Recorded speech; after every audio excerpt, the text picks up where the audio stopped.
أعوذ بالله من الشيطان الرجيم. بسم الله الرحمن الرحيم. ولمن خاف مقام ربه جنتان فبأي آلاء ربكما تكذبان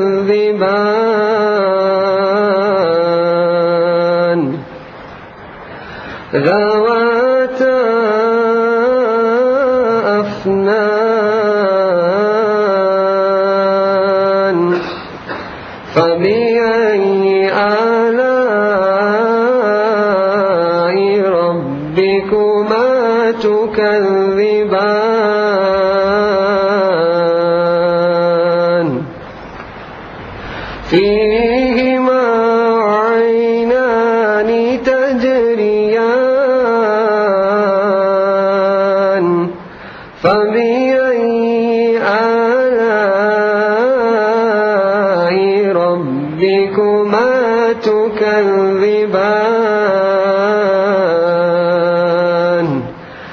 فيهما من كل فاكهة زوجان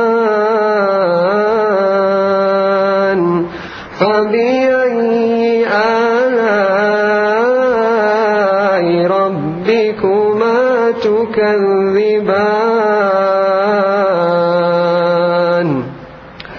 متكئين على فرش بطائنها من استبرق وجنى الجنتين دان فبأي آلاء ربكما تكذبان فيهن قاصرات الطرف لم يطمثهن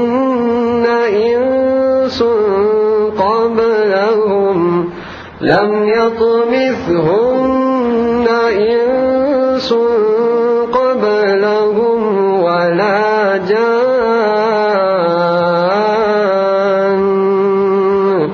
فبأي آلاء ربكما تكذبان كأنهن الياقوت والمرجان فبأي آلاء ربكما تكذبان هل جزاء الإحسان إلا الإحسان فبأي آلاء ربكما تكذبان صدق الله العظيم.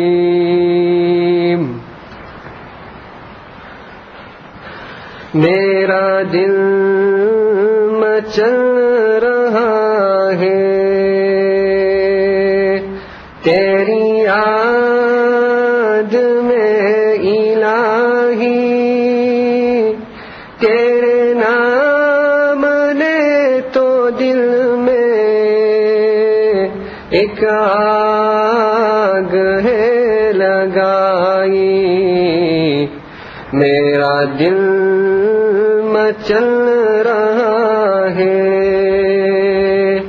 تیری یاد میں الہی تیرے نام نے تو دل میں ایک آگ ہے لگائی.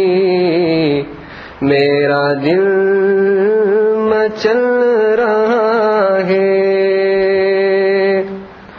تیرا در تو تیرا در ہے، تیرے در کے ایک گدا نے، تیرا در تو تیرا در ہے، تیرے در کے ایک گدا نے دنیا یہ دو کی عظمت میرے دل سے ہے مٹائی، میرا دل مچل رہا ہے،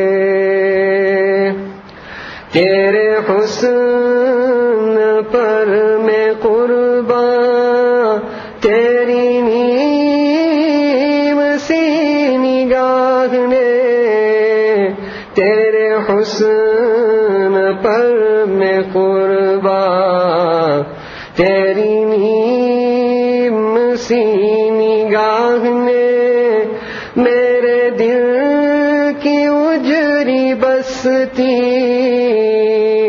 ایک پھل میں ہے بسائی، میرا دل مچل رہا ہے،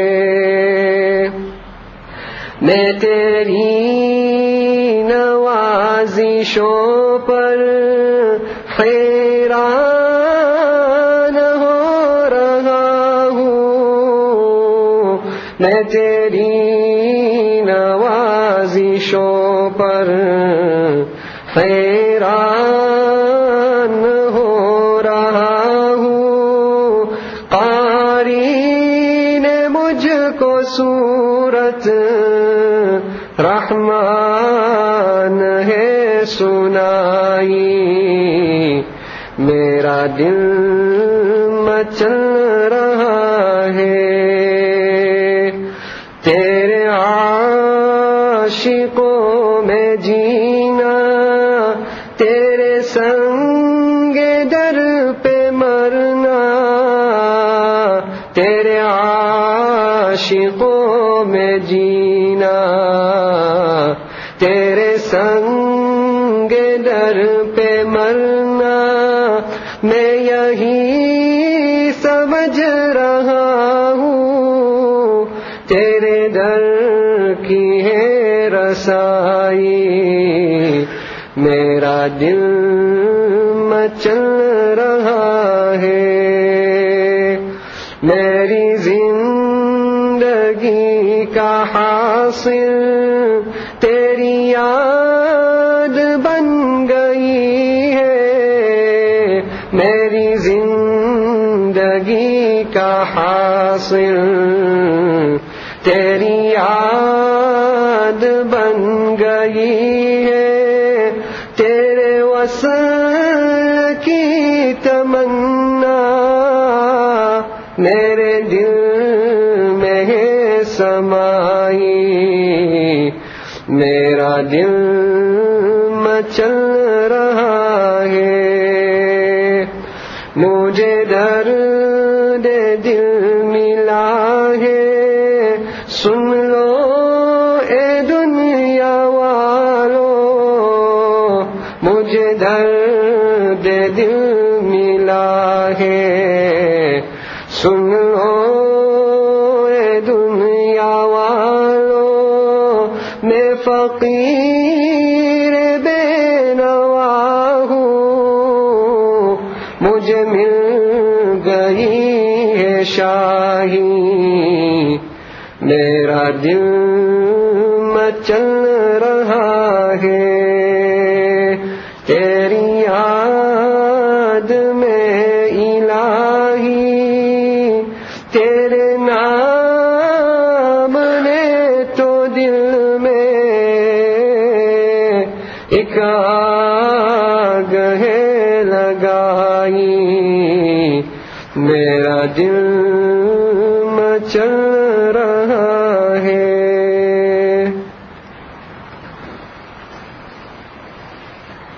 الحمد للہ وکفی وسلام علی عبادہ الذین اصطفی، اما بعد أعوذ بالله من الشيطان الرجيم بسم الله الرحمن الرحيم إن الدين عند الله الإسلام وقال الله تعالى في مقام آخر ومن يبتغ غير الإسلام دينا فلن يقبل منه سبحان ربك رب العزة عما يصفون وسلام على المرسلين والحمد لله رب العالمين اللهم صل على سيدنا محمد وعلى آل سيدنا محمد وبارك وسلم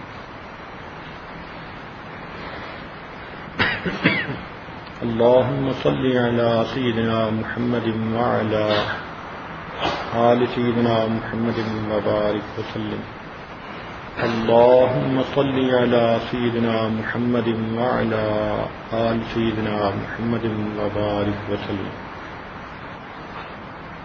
اللہ رب العزت نے ہر انسان کو 3 نعمتوں سے نوازا ہے. ایک نعمت ہے انسان کا نفس. یہ خواہشات کا منبع ہے. جتنی خواہشات بھی انسان کے اندر پیدا ہوتی ہیں ان کا تعلق نفس کے ساتھ ہے. یہ بگڑ جائے تو بندے کو حیوان سے بدتر بنا دیتا ہے، اور یہی نفس سنور جائے تو انسان کو فرشتوں سے اونچا اٹھا دیتا ہے. دوسری نعمت ہے عقل.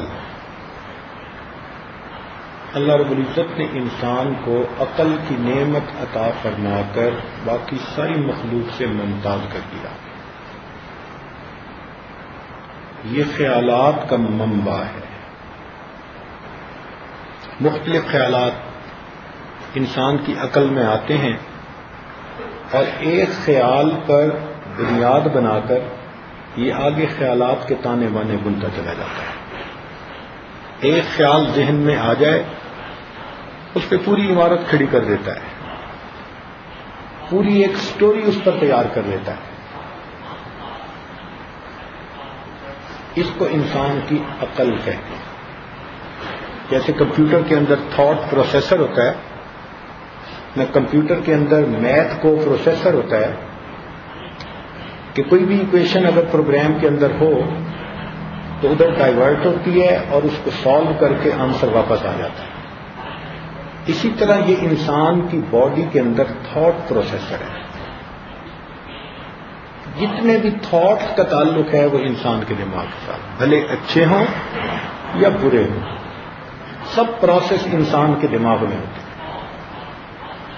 یہ انسان کی عقل بہت بڑی نعمت ہے.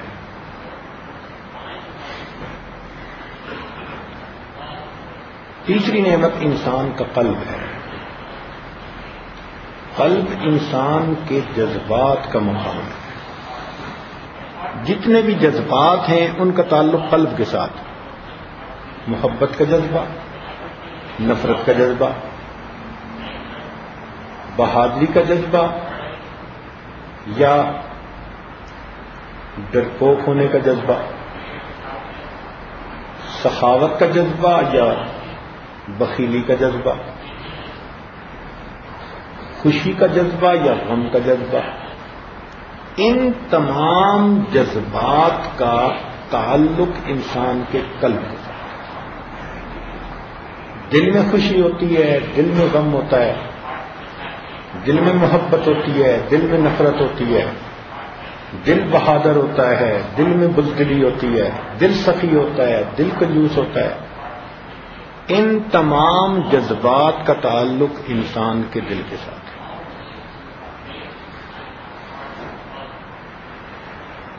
اب مختلف لوگوں کی زندگیوں میں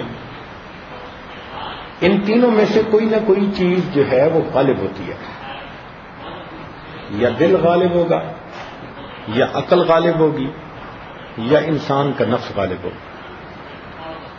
اگر انسان کا نفس غالب آ جائے تو بس یہ بندے کو جانوروں جیسی زندگی سکھاتا ہے.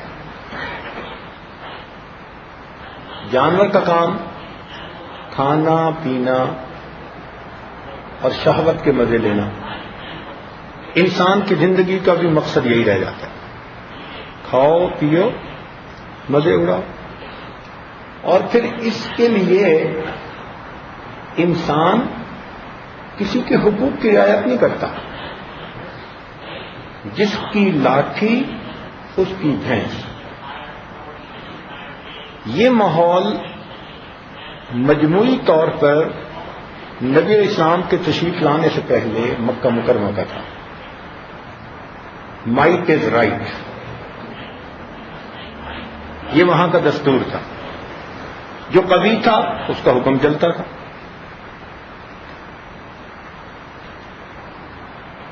چنانچہ ظلم کی انتہا تھی، وہ لوگ اپنے گھر میں بچیوں کا پیدا ہونا پسند نہیں کرتے تھے تو بچیوں کو زندہ دفن کر دیتے تھے۔ عورتوں کی کوئی حیثیت ہی نہیں تھی، نہ طلاق دیتے تھے نہ بساتے تھے، بس لٹکا کے رکھ دیتے تھے۔ صبح طلاق دیتے تھے، شام کو پھر اپنے نکاح میں لے لیتے تھے۔ عورت کی وقت اتنی بھی نہیں تھی کہ جب اس کا خاوند مرتا تھا وہ اپنے وراثت کے مال کی طرح اپنے بیٹے کے نکاح میں آ جاتی تھی۔ جیسے بیٹا مال کا وارث بنتا تھا، وہ اپنے باپ کی بیوی کا بھی وارث بن جاتا تھا۔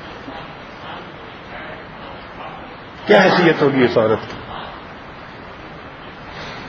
کمزوروں کا کوئی حق نہیں تھا، رحم نام کی چیز کوئی نہیں تھی، کیونکہ نفسانی زندگی تھی۔ اتنے ظالم تھے کہ مہمان کے آنے پر زندہ جانور کی ران میں سے گوشت کاٹ کے پکا لیا کرتے تھے، اور جانور کا زخم اور تکلیف وہ جانے اور اس کا کام جانے۔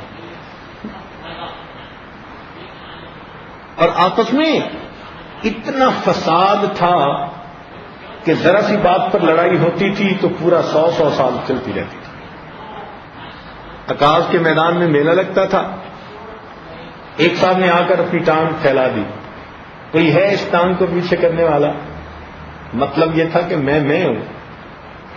دوسرے کے پاس تلوار تھی، اس نے تلوار سے اس کی ٹانگ پہ زخم لگا دیا۔ اس کے حامی اٹھے، انہوں نے اس بندے کو ہی قتل کر دیا۔ اس کے قبیلے والوں کو پتا، انہوں نے ان کے 2-4 بندوں کو قتل کر دیا۔ یہ لڑائی آپس میں یوں چلتی معمولی بات پر، اور اس کی وجہ سے 100 سال قبیلے لڑتے رہتے، جانوروں جیسی زندگی، حیوانوں کی زندگی۔ دوسرے کے مال پہ قبضہ کر لینا، دوسرے کا دل دکھا دینا، اس کا کوئی حیثیت ہی نہیں تھی۔ جو لوگ اپنی بیٹی کو اپنے ہاتھوں سے دفن کر دیتے ہوں ان کا دل کتنا سخت ہوگا۔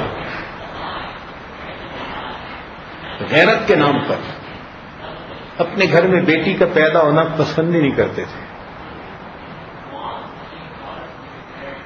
اس کو زمانے جاہلیت کہتے ہیں۔ اس لیے وہ ایسی اجڑ قوم تھے کہ دنیا میں اس وقت بڑی اسٹیبلشڈ حکومتیں تھیں، کیسر اور کسرا کی۔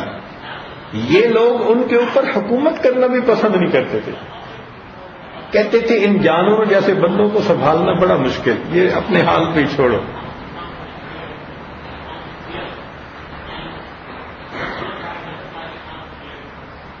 تو یہ زندگی خواہش پرستی کی زندگی کہلاتی ہے، نفس پرستی کی زندگی کہلاتی ہے۔ اس زندگی میں انسان کا نفس اس کے اوپر غالب ہوتا ہے اور انسان ہر کام نفس کی خواہش کے مطابق کر رہا ہوتا ہے۔ چنانچہ جو چھوٹا موٹا دین ان کے پاس تھا اس میں بھی مہینے بدل لیتے تھے، یہ حرمت والے مہینے اس سال یہ ہیں اور آئندہ سال یہ ہیں، جہاں جی میں آیا کر لیا۔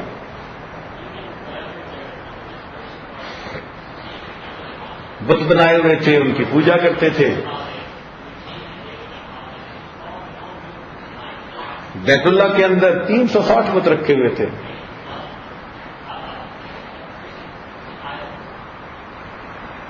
کوئی پتھر کے خدا، کوئی تانبے کے خدا، کوئی لوہے کے خدا، کوئی لکڑی کے خدا، کوئی مٹی کے خدا، کوئی چھوٹے خدا، کوئی موٹے خدا، سب جھوٹے خدا.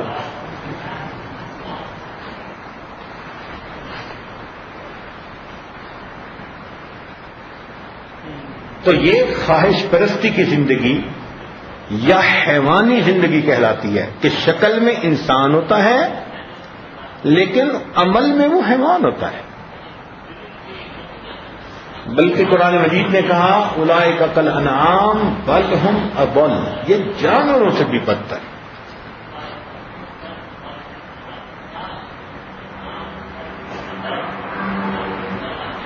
ایک زندگی کا دوسرا انداز ہے جس میں انسان کی عقل اس کے اوپر غالب ہو. تو عقل کو اللہ تعالی نے کھرے کھوٹے کی کسی حد تک تمیز دی ہے.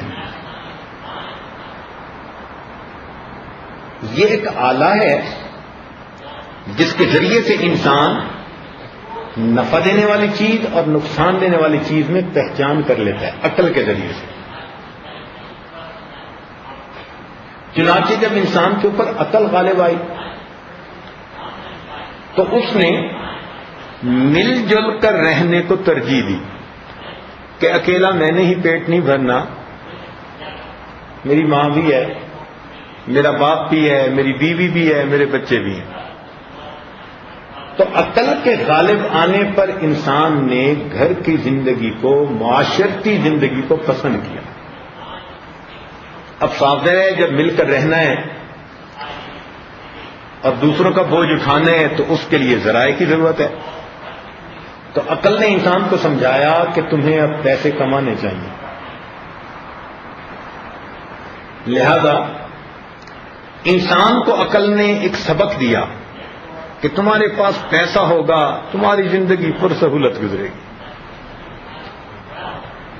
منی میکس دی میئر کو، ہر کام پیسے سے ہوتا ہے. لہذا انسان زر پرست بن گیا اور اس نے پیسے کمانے کے نئے سے نئے ہیلے طریقے ڈھونڈنے شروع کر دیے. پہلے نفس پرستی کی زندگی تھی، جب عقل غالب آ گئی اب زر پرستی کی زندگی. کیونکہ اس کو پتہ ہے میری ہر خواہش پیسے سے پوری ہو سکتی ہے. چنانچہ اس نے پیسے حاصل کرنے کے لیے بائی ہوک اور بائی کروک کوشش شروع کر، طریقے گھڑ لیے. عقل سوچتی رہتی ہے نا کہ دوسرے سے مال کیسے کمایا جا سکتا ہے.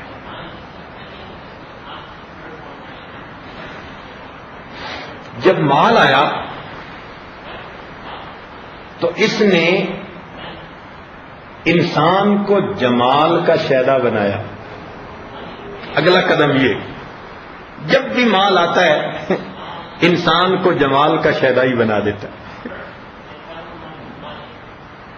فطری طور پر تو جمال کی حص ہر بندے میں موجود ہے، لیکن اگر غریب ہو تو وہ کیا جمال کرے گا اپنے گھر میں، کھانے کو روٹی نہیں ملتی. ہاں جب مال آ جاتا ہے تو وہ جمالیاتی حص ذرا تیز ہو جاتی ہے. پہلے کچا گھر تھا، اب اینٹوں کا گھر بن گیا. اینٹوں کا گھر تھا، اب اس کے اوپر ٹائلز بھی لگ گئی. ٹائلز والا گھر تھا، اب اس کے اوپر ماربل بھی لگ گیا. اب اس کے اندر فرنیچر بھی آ گیا، کارپیٹ بھی آ گئے، اب ایئر کنڈیشنر بھی آ گئے کہ سردی سے گرمی سے بچاؤ ہو سکے. ہیٹر آ گئے سردی سے بچاؤ ہو جائے. ریفریجریٹر آ گئے کہ کھانا وقت بے وقت پریزرو کرنا ہوتا ہے. تو زندگی کی باقی تمام سہولیات آٹومیٹک پیسے کی وجہ سے آنے لگ گئی. سہولت پسندی بھی آتی گئی. پہلے لوگ پیدل چلتے تھے، سائیکل بنا لیا گیا. پھر سائیکل کو چھوڑ کے کہ اس میں بھی پاؤں ہلانے پڑتے ہیں، موٹر سائیکل بنا لیا گیا۔ پھر موٹر سائیکل اتنی سیف سواری نہیں، کار بنا لی گئی۔ پھر کار کے اندر ماڈل چلنے شروع ہو گئے، یہ ہونڈا ہے، یہ ٹویوٹا ہے، پتہ نہیں کیا کیا۔ اب ایسا وقت آ گیا کہ سال بعد میں آتے ہیں، ماڈل اس کا پہلے آ جاتا ہے۔ ہر سال کچھ نہ کچھ اس میں تبدیلی کر کے ایک نئی گاڑی ایسی بنا دیتے ہیں کہ لوگ پرانی سے جان چھڑاتے ہیں، نئی گاڑی پر لاکھوں ڈالر خرچ کر دیتے ہیں۔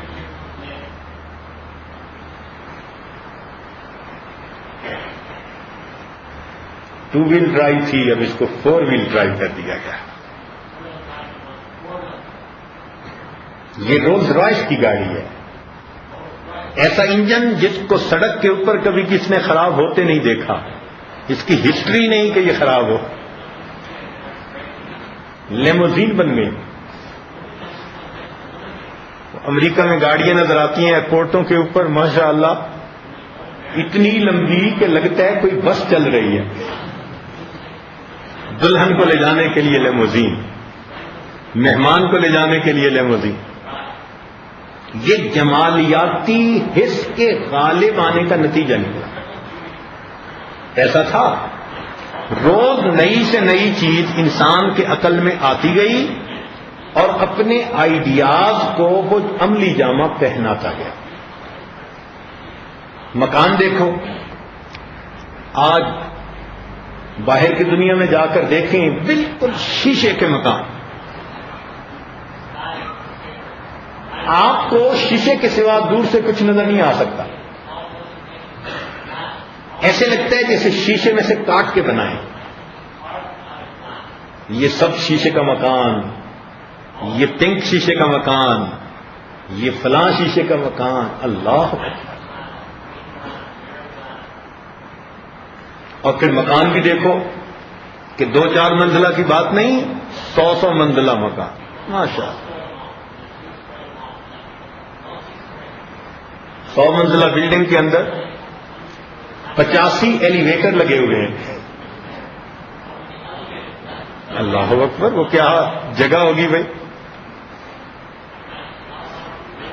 تو انسان کی عقل نے اس کو ہر چیز میں آگے قدم بڑھانے کی، بہتر سے بہترین بنانے کی، خوبصورت سے خوبصورت ترین بنانے کی اس کو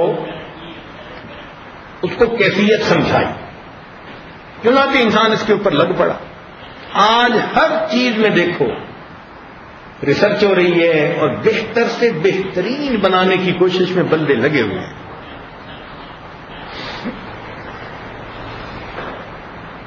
لباس میں دیکھ لیجئے، ایک زمانہ تھا لٹھے کا لباس ہوتا تھا، ململ کا لباس ہوتا تھا، آج تو ماشاءاللہ ایسے سنتھیٹک کلاتھز آ گئے، فائبر، سبحان اللہ، یہ واش اینڈ ویئر ہے۔ مردوں میں تو چلو پھر بھی چندے کو ہوں گے، اور عورتوں میں تو سبحان اللہ ایک تفصیل ہے اس میں، اور بنانے والوں نے ان کے نام بھی عجیب عجیب رکھے۔ ایک صاحب کہنے لگے کہ ایک کپڑا عورتوں کا بنا، اس کا نام تھا تیری میری مرضی۔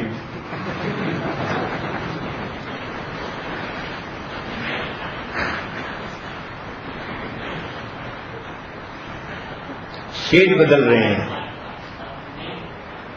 ان کی کوالٹی کو بڑھا رہے ہیں، ان کی سافٹنس بہتر ہو جائے، پہنے تو اس کے اندر رنگ جھلکیں۔ اور اب شادی بیاہ کے تو لباس اتنے عجیب، اس پہ دبکی کا کام ہوتا ہے۔ کیا مطلب کہ جتنے پیسے چاہو اس پر دبا دو۔ دلہن کا سوٹ کتنے کا جی؟ یہ 1.5 لاکھ روپے کا ہے، چند گھنٹے پہننے، پہلی رات کا سوٹ اور 1.5 لاکھ روپے، لاکھوں میں بات چلی گئی، انڈسٹری بن گئی اس کے اوپر۔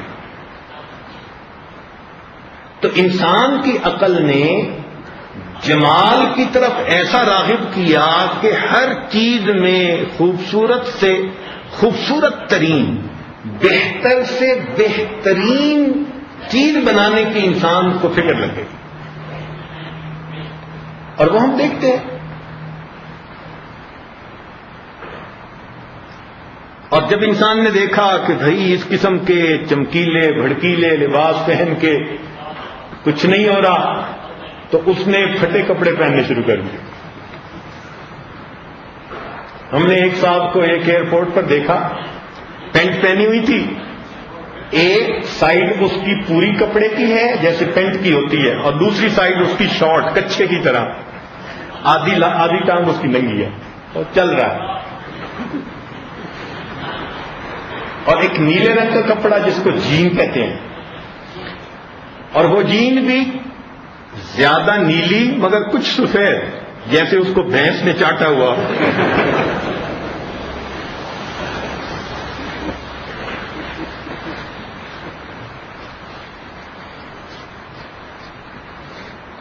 تو ہر دن آپ کو کوئی نہ کوئی اس سلسلے میں ایک نئی چیز نظر آئے گی.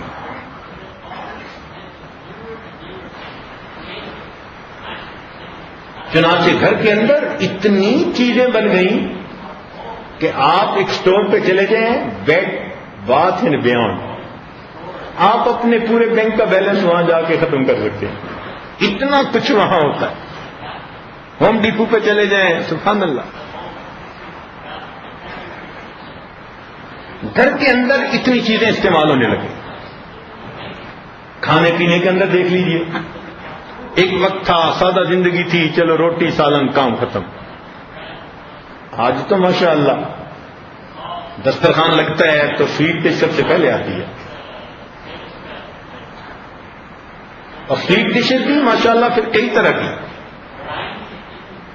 یہ مستقل ایک شعبہ ہے اور اس پر بڑا کام کیا گیا.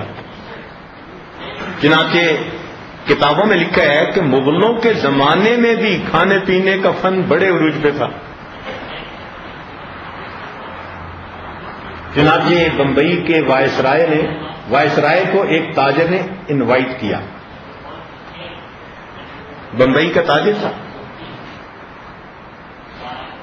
جب انوائٹ کیا تو اس کو کہا جی کہ چائے کی دعوت ہے. وہ اپنے ساتھیوں کے ساتھ آ گیا. اب جب آ کر بیٹھا تو اس کے سامنے ٹیبل لگایا گیا اور ٹیبل کے اوپر ڈیکوریشن پیس رکھے گئے. یہ بادشاہی مسجد کا ڈیکوریشن پیس ہے، یہ شاہی قلعے کا، یہ تاج محل کا، مختلف ہسٹوریکل بلڈنگز کے ڈیکوریشن پیس بنا کر رکھے گئے. خیر اس نے دیکھا، اس نے کہا واقعی بڑے خوبصورت بنے ہوئے. اب کافی دیر کے بعد اس نے کہا کہ بھئی وقت قیمتی ہے اور یہ کوئی چیز کھانے کی لا ہی نہیں رہے. تو پوچھا تو انہوں نے کہا جی ہم نے چائے تو ٹیبل پر رکھی ہوئی ہے، آپ کو چائے کے لیے بلایا تھا، آپ پیئیں. اب وائسرائے کے ساتھ والے بندوں نے کہا کہ بھئی نمٹ چائے کسی کو پیش کرنا بلا کے وہ تو اچھی نہیں. کوئی کیک لاتے، کوئی بسکٹ لاتے، کوئی چیز کھانے کی بھی ساتھ ہوتی. تو وائسرائے کو بتایا گیا کہ جناب یہ جو آپ کو ڈیکوریشن پیس نظر آ رہے ہیں یہ سارے کیک ہی ہیں جو ہم نے اس شکل میں بنائے ہوئے ہیں. لہذا اب سب نے کھانا شروع کر دیا. کوئی مسجد کا مینار کھا رہا ہے اور کوئی تاج محل کا اوپر کا ڈوم کھا رہا ہے، اور ہر چیز کی اگر الگ لذت تھی. ایک سے ایک چیز کا بڑھ کے ٹیسٹ. لال قلعے کی دیواروں کا ٹیسٹ الگ ہے، مسجد کا الگ ہے. وہ تو حیران رہ گئے، اچھا اتنی نفاست ہے کھانے پکانے کے اندر. تو بالآخر وائسرائے کے ساتھی نے پوچھا کہ جناب ہر چیز ہی میٹھی تھی، کوئی چھوٹی موٹی نمکین بھی چیز ہو جاتی. تو خانسامہ کی طرف سے پیغام آیا جناب یہ ان تمام بلڈنگز کی جو زمین ہے وہ نمکین چیز سے بنی ہوئی ہے.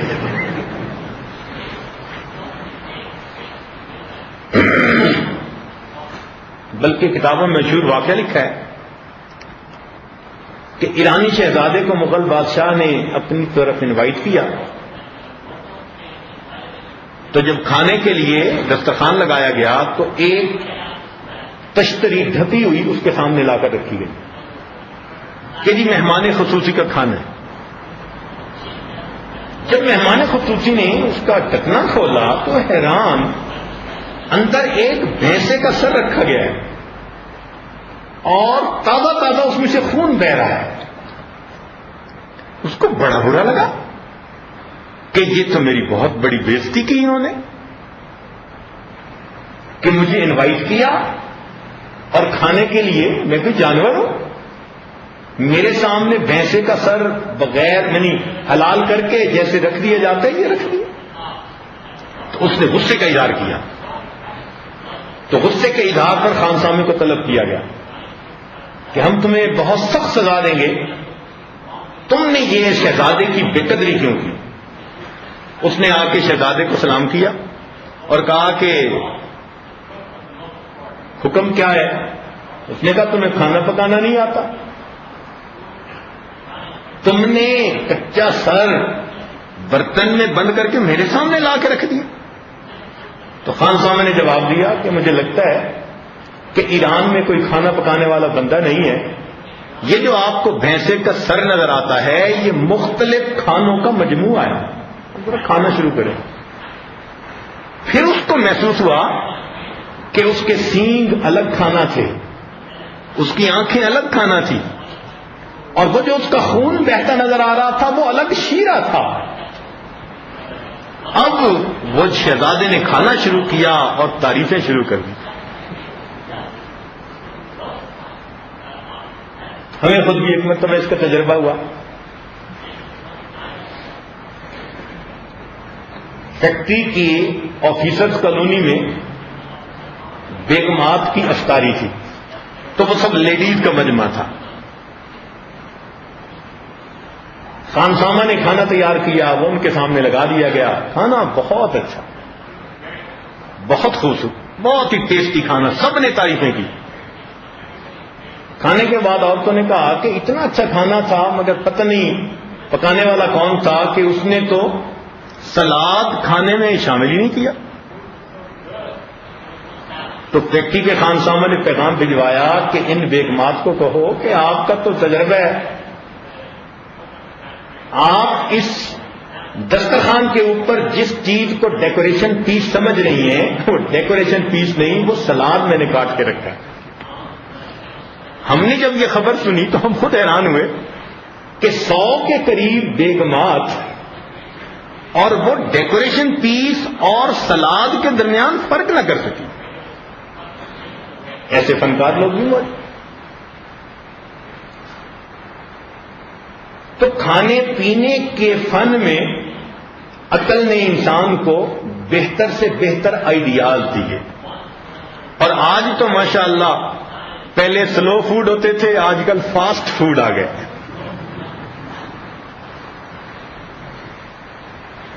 یہ چکن نگیٹس ہیں،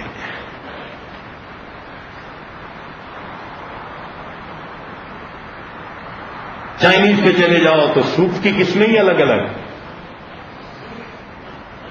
کہیں پیزا ملے گا، کہیں فلاں ملے گا. ہمارے ایک دوست ہیں بیرون ملک میں آئس کریم کی دکان ہے، کہنے لگے حضرت میرے پاس 36 فلیور ہیں، میں آپ کو کون سا پیش کروں؟ میں نے کہا مجھے کنفیوز نہ کرو، کچھ بھی پیش نہ کرو.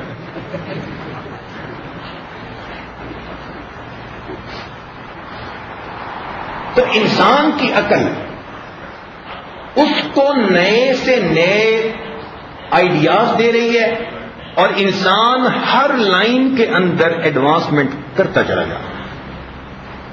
چنانچہ اس جمالیاتی حس کی وجہ سے آج آپ کو مادی اعتبار سے ہر چیز کے اندر ایک خوبصورتی اور جمال نظر آئے گا.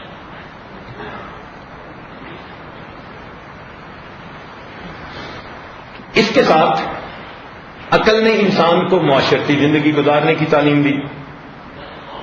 لہذا جب انسان مل جل کر رہتے ہیں تو اس کا کوئی نہ کوئی ضابطہ تو بنانا ہی پڑتا ہے. تو انسان کی عقل نے قوانین بنائے. چنانچہ آپ مختلف ملکوں میں جائیں آپ کو ٹریفک کے قوانین ملیں گے. یہ انسان کی سہولت کے لیے بنائے گئے کہ سب اس پر عمل کریں تو سب کے لیے ڈرائیونگ کرنی آسان ہو جائے گی، اور اگر اس کی پریکٹس نہیں کریں گے تو ایکسیڈنٹ ہوں گے، انسانوں کی موت واقع ہوگی۔ پھر سڑکوں پہ سائنس لگائے گئے، امپروومنٹ ہوتی چلی گئی، تجارت کے قوانین بنا دیے گئے۔ پہلے چیز بنتی تھی تو قریب کے محلوں میں بکتی تھی، شہر میں بکتی تھی، اب چیزیں ملک کے ایک شہر میں بنتی ہیں اور دنیا کے دوسرے ملک میں جا کے بکتی ہیں، تو اس کے لیے امپورٹ ایکسپورٹ کے قوانین بنا دیے گئے۔ تعلیم حاصل کی جاتی ہے، اس کا بھی ایک نظام بنا دیا گیا۔ ہر چیز کے اندر آپ کو ایک سلیبس ملے گا۔ آج ایک آدمی ڈاکٹر بننا چاہتا ہے تو اس کو پورا سلیبس شروع سے بتایا جا سکتا ہے، آپ کو پہلے یہ کرنا پڑے گا، پھر یہ کرنا پڑے گا، پھر داخلہ لے کر پہلے سال یہ، دوسرے سال یہ، پوری تفصیل اس کی بن گئی۔ جس فیلڈ میں آپ جائیں، آپ کو علم حاصل کرنے کے لیے جو وہاں سلیبس ہوگا وہ بنا بنایا ملے گا، اتنا پڑھنا ہوگا، اتنا لیبارٹریز میں کام کرنا ہوگا۔ پھر انسان مل جل کے رہتے ہیں تو آپس میں ایک دوسرے کے ساتھ اختلاف ہوتے ہیں، جھگڑے ہو جاتے ہیں، تو قوانین بنا دیے گئے۔ چنانچہ عدالتوں کے اندر آپ جائیں تو مختلف ملکوں کے اندر مختلف قوانین ہیں۔ انسان کی گھریلو زندگی بھی مستقل ایک الگ عنوان ہے، تو ازدواجی زندگی کے اندر بھی قوانین بنا دیے گئے۔ لیکن ان تمام چیزوں کو بنانے کے بعد مقصد انسان کا یہی رہا، کھاؤ پیو مزے اڑاؤ، مقصد نہیں بدلا۔ لہذا ان تمام قوانین میں انسان نے اپنی خواہشات کو پورا کرنے کے لیے لوپ ہول رکھ دی۔ جو چیزیں کرنی اس کے لیے ضروری تھیں، اس نے اس کو قانوناً جائز بنا لیا۔ مثال کے طور پہ دنیا کے ملکوں میں چلے جاؤ، شراب پینے کی سہولتیں موجود ہیں، اس کے لیے جگہ الگ بنا دی، اس کو بار کہہ دیا۔ ایک آدمی جنسی لذت لینا چاہتا ہے، اس کے لیے ایک ریگولر طریقہ بنا دیا، نائٹ کلب بنا دیے گئے۔ کوئی جوا کھیلنا چاہتے ہیں، کسینو بنا دیے گئے۔ مقصد کیا تھا کہ بھئی جس کے دل میں جو خواہش پیدا ہوتی ہے نفس کے اندر، وہ اس خواہش کو قانونی طریقے سے جا کر پورا کرائے۔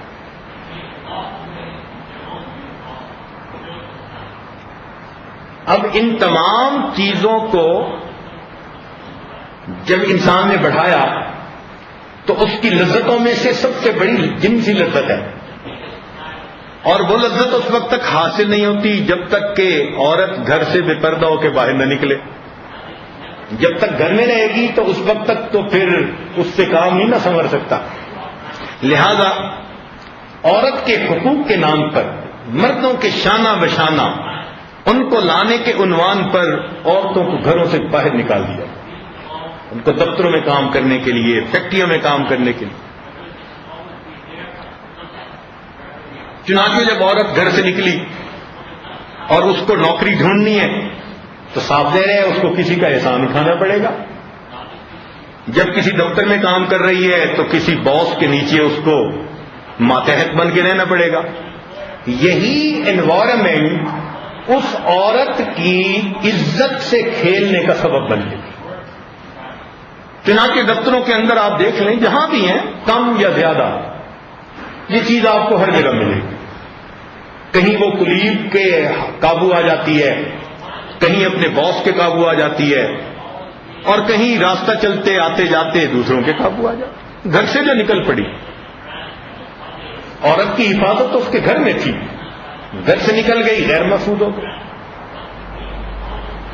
چنانچہ اس کو ایک تھریٹ کر دیتا ہے کہ تجھے نوکری سے نکال دوں گا، وہ ڈرتی ہے، اور دوسرا نجات دہندہ بن کے آ جاتا ہے، نہیں نہیں ہم تمہیں نکالنے نہیں دیں گے۔ وہ جو نجات دہندہ ہوتا ہے وہ اسی کے جھولی میں جڑ جاتی ہے۔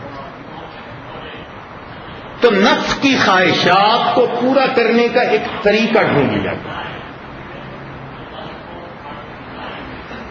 جہاں مال کی بہتات ہوئی وہاں جمال کے لیے انجوائے کرنے کے بھی طریقے نکال لیے گئے.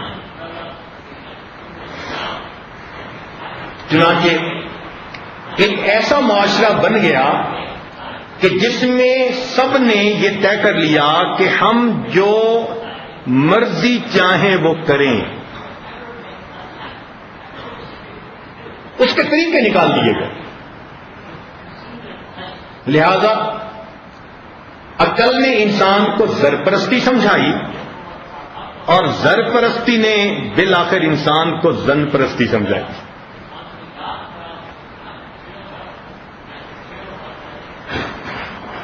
لہذا آج آپ پوری دنیا میں جا کے دیکھ لیں، ہر مرد کے دماغ کے اوپر عورت سوار ہے. اسی کی سوچیں، اسی کی باتیں، اسی کے تذکرے. ایک کو چھوڑ دوں گا، دوسری کر لوں گا، مجھے یہ اچھی نہیں لگتی، وہ مجھے اچھی لگتی ہے. اور جب وہ آتی ہے تو وہ نیا رنگ لے کے آتی ہے کہ دوسری کے بعد تیسری اچھی لگ رہی ہوتی ہے. اس کی کوئی حد نہیں ہے. دیکھیں، ایک ہے ضرورت کی حد ہوتی ہے، ایک ہے خواہش کی کوئی حد نہیں ہوا کرتی. چنانچہ اس لیے تو ملکوں کے اندر ڈانسنگ ہال بن گئے کہ نکاح کیا ہے جس سے اس کو گھر بٹھاؤ اور خود جا کے ڈانسنگ ہال میں تم کسی کے ساتھ وقت گزارو. بلکہ جو آپس میں متفقہ طور پر برائی کرتے ہیں، جس کو زنا کہتے ہیں، وہ تو جائز ہی بنا دیا گیا. زنا کی تعریف صرف وہ رہی جس کو زبر زنا کہتے ہیں، یعنی جبر کے ساتھ زنا کیا جاتا ہے، بس اس کو زنا کہا گیا.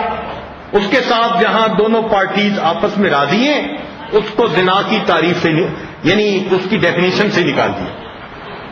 وہ سب جائز ہے، وہ فرینڈ شپ ہے.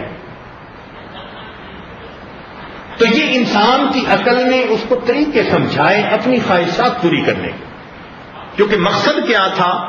کھاؤ پیو مزے اڑاؤ.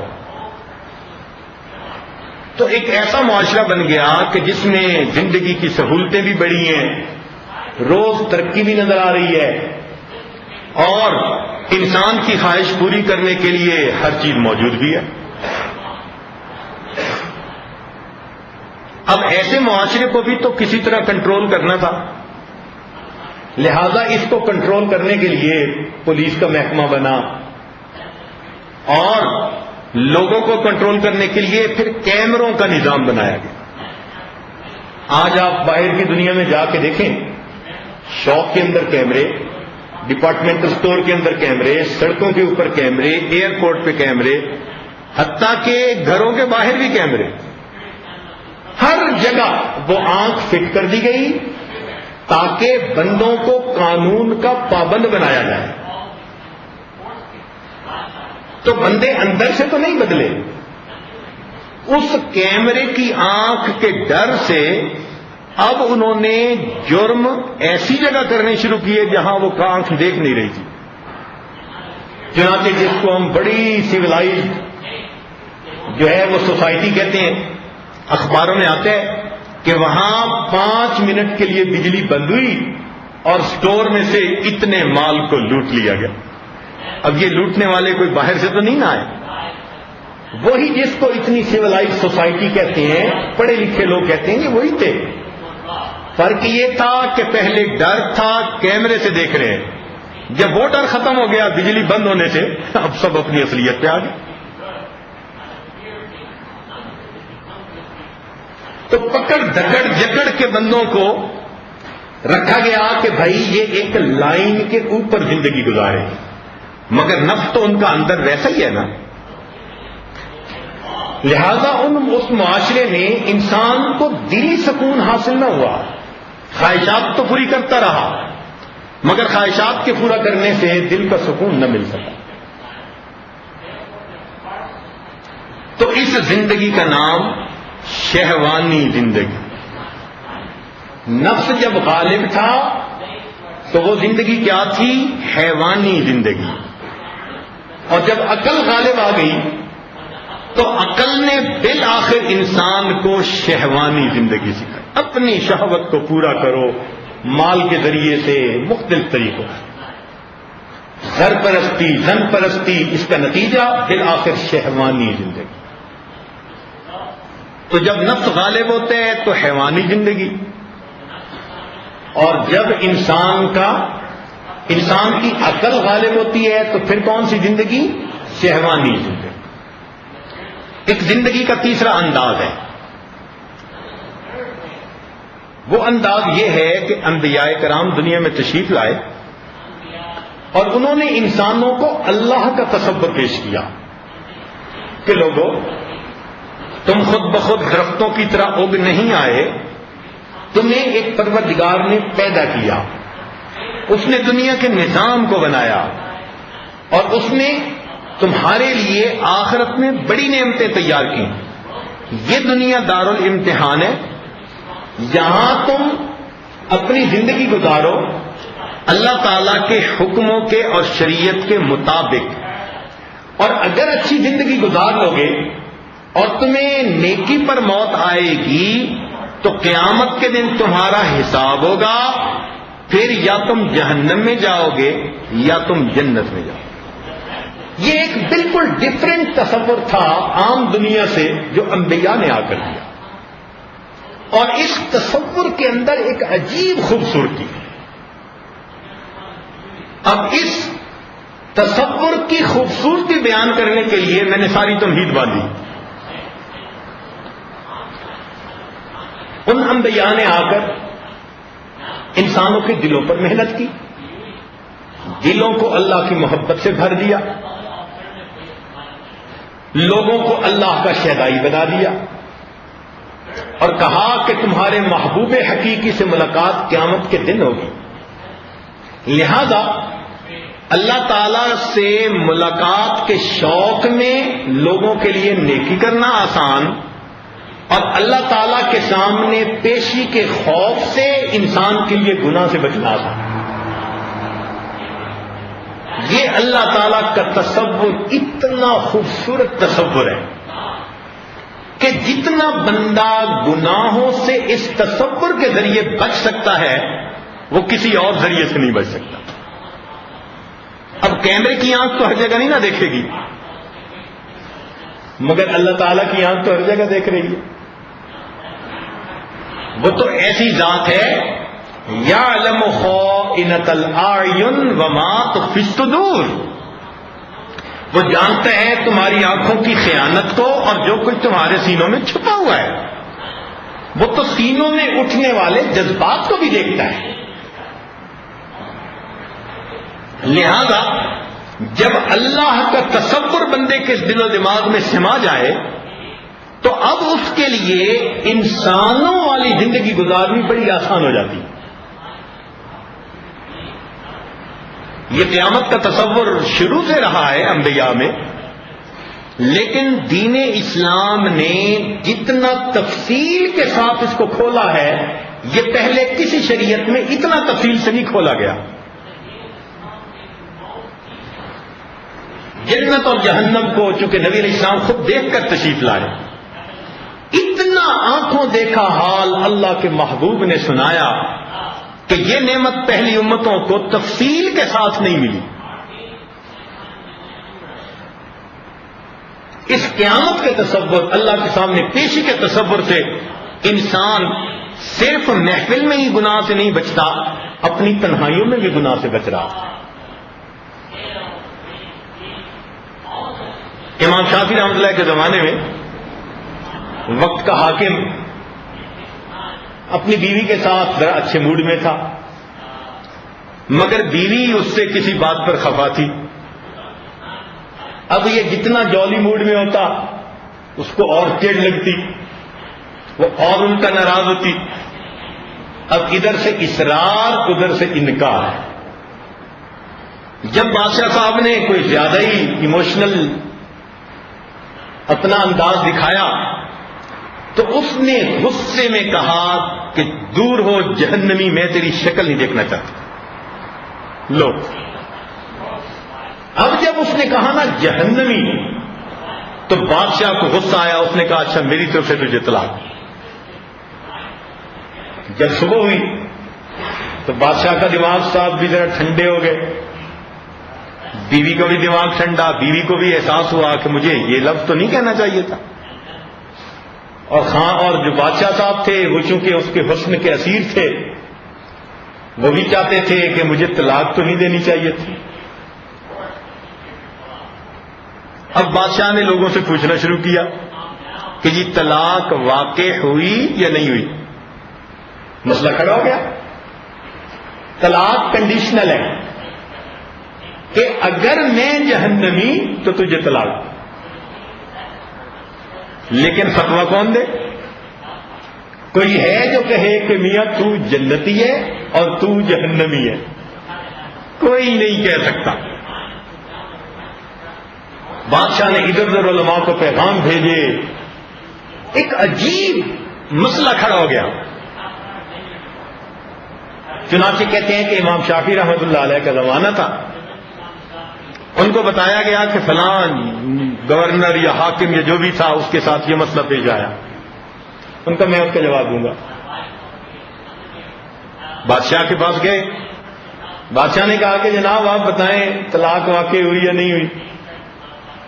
ان کا بادشاہ سلامت مجھے آپ سے الگ میں کوئی بات پوچھنی پڑے گی. تو بادشاہ نے الگ انتظام کر دیا. امام شافعی رحمۃ اللہ علیہ نے ایک کوشچن کیا. کہا کہ بادشاہ سلامت مجھے بتائیں آپ کی زندگی میں کبھی کوئی ایسا موقع آیا کہ اللہ کے ڈر اور خوف کی وجہ سے گناہ کرنے پر آپ قادر ہوں مگر گناہ سے آپ بچ گئے؟ کوئی ایسا موقع؟ بادشاہ نے سوچ کے کہا ہاں ایک موقع تھا. کیسے؟ کہنے لگا میں اپنے کام سے فارغ ہو کے اپنے بیڈ روم میں آیا تو میں نے دیکھا کہ محل میں کام کرنے والی ایک نوجوان لڑکی وہ میرے بیڈ روم کے ابھی چیرے سوار رہی تھی، کام کر رہی تھی. اس لڑکی پر میری نظر پڑی تو اٹھتی جوانی مجھے اس کے نقش نین بہت پسند آئے. تو میں جیسے ہی کمرے میں گیا میں نے بیڈ روم کو لاک کر دیا. اب جب میں لڑکی کی طرف بڑھا تو وہ بھی پہچان گئی کہ بادشاہ کی نیت تو ٹھیک نہیں. وہ تقیہ نقیہ پرہیزگار پاک صاف لڑکی تھی. جب اس نے مجھے اپنے قریب آتے دیکھا تو اس نے میری طرف دیکھ کر کہا یا ملک اتق اللہ، اے بادشاہ اللہ سے ڈر. کہنے لگی بس اس کی آواز نے میرے دل کو گدگدا دیا اور اللہ رب العزت کا خوف اتنا میرے اوپر غالب آیا. میں نے دروازہ کھول کے اس کو کہا جاؤ. اگر میں چاہتا تو میں اپنی شہوت پوری کر سکتا تھا اور مجھے کسی نے پوچھنا بھی نہیں تھا، مگر اللہ رب العزت کے خوف کی وجہ سے میں گناہ سے بچ گیا اور میں نے گناہ نہیں کیا. جب اس نے یہ واقعہ سنایا امام صاحب نے فتویٰ دیا کہ تیری بیوی کو طلاق واقع نہیں ہوئی اس لیے کہ تو جنتی ہے. اب ایک ہنگامہ کھڑا ہو گیا. لوگوں نے اعتراض شروع کر دیے کہ جی یہ بندہ کون ہوتا ہے جنت کے ٹکٹ تقسیم کرنے والا؟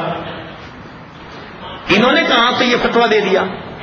تو امام شافعی رحمۃ اللہ نے فرمایا کہ فتویٰ میں نے نہیں دیا، فتویٰ قرآن نے دیا. قرآن نے فتویٰ دیا؟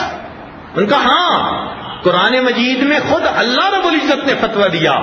ارشاد فرمایا وَأَمَّا مَنْ خَافَ مَقَامَ رَبِّهِ وَنَهَى النَّفْسَ عَنِ الْهَوَىٰ فَإِنَّ الْجَنَّةَ هِيَ الْمَأْوَىٰ. جو اپنے رب کے سامنے کھڑے ہونے سے ڈر گیا اور اپنے نفس کو اس نے خواہشات میں پڑنے سے بچا لیا، ایسے شخص کا ٹھکانہ جنت ہے. اب ایسے موقع سے کون گناہ سے بچا سکتا ہے؟ اللہ رب العزت کا تصور بچا سکتا ہے. یہاں نہ پولیس ہے نہ کیمرے کی آنکھ ہے.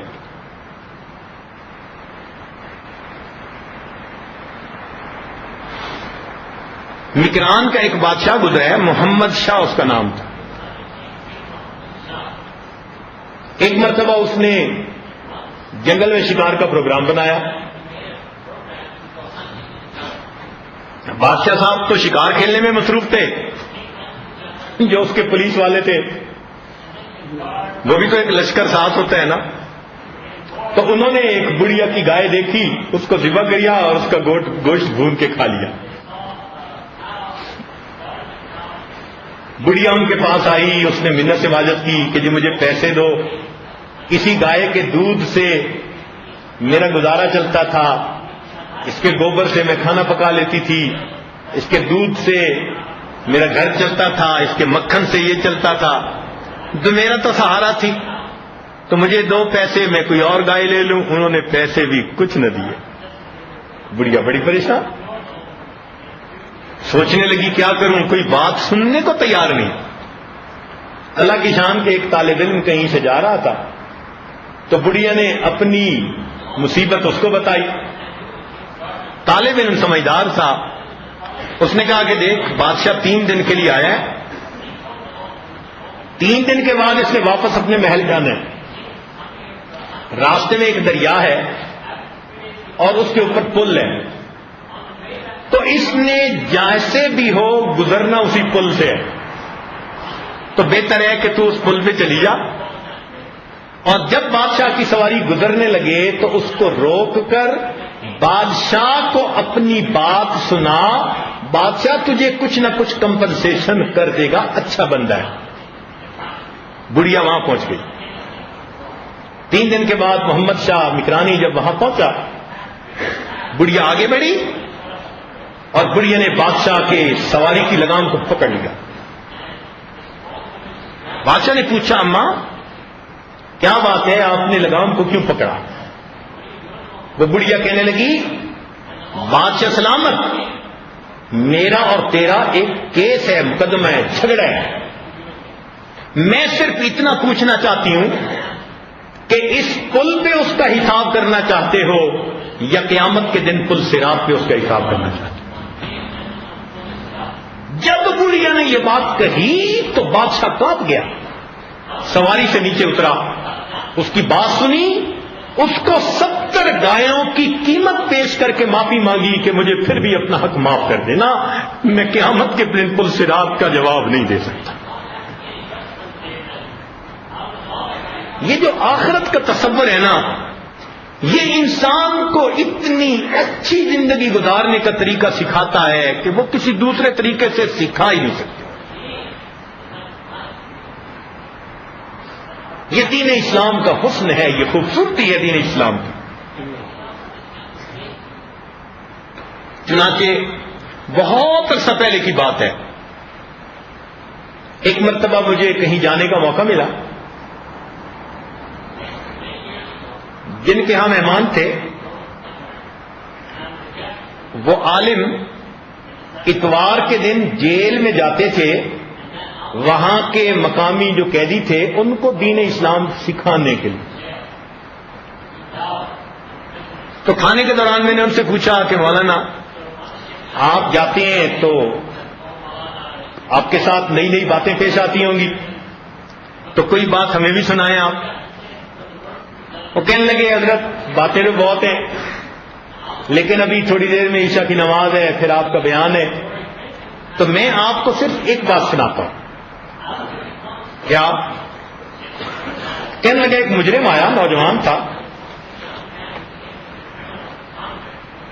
میں نے اس کے سامنے اسلام پیش کیا، اس نے قبول کر لیا، میں نے اس کا نام عبداللہ رکھ دیا، اور اس نے دین سیکھنے کی خواہش ظاہر کی، میں نے دین سکھانا شروع کر دیا. پہلے اس کو اسلام کے پلرز کے بارے میں بتایا، پھر اس کو طہارت کیسے کرتے ہیں، بیسکس جو تھی نا، ضروریات دین جس کو کہتے ہیں، وہ سکھانی شروع کر دی.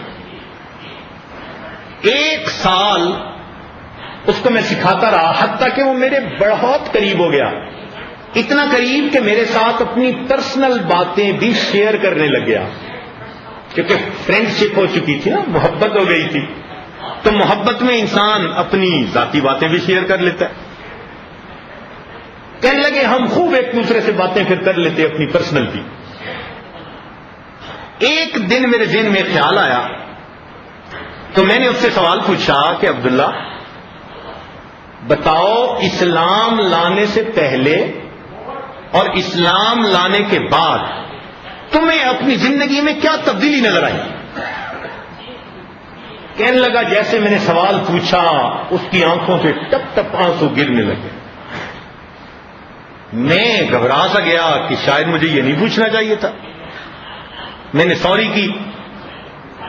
وہ کہنے لگا اچھا یہ بات نہیں، بلکہ اصل بات یہ ہے کہ آپ میری اصلیت سے ابھی واقف نہیں ہیں. میں ایک چھوٹے سے جرم کے لیے آیا تھا، 1.5 سال سزا ملی تھی، سال پورا ہو گیا، 6 مہینے کے بعد میں نکل جاؤں گا باہر. میری اصلیت کا کسی کو نہیں پتا. میں ایک نفسیاتی مریض بن گیا تھا اور مجھے انسانوں کو قتل کرنے میں مزہ آتا تھا. مجھے عورت مل جاتی، بچہ مل جاتا، بوڑھا مل جاتا، تنہا کوئی مل جاتا، میں اسے قتل کرتا اور اس کی لاش جب تڑپتی اس کے گرد ڈانس کرتا تھا. اور کہنے لگا کہ میں نے 35 بندوں کو قتل کیا ہے، کسی کو پتہ نہیں.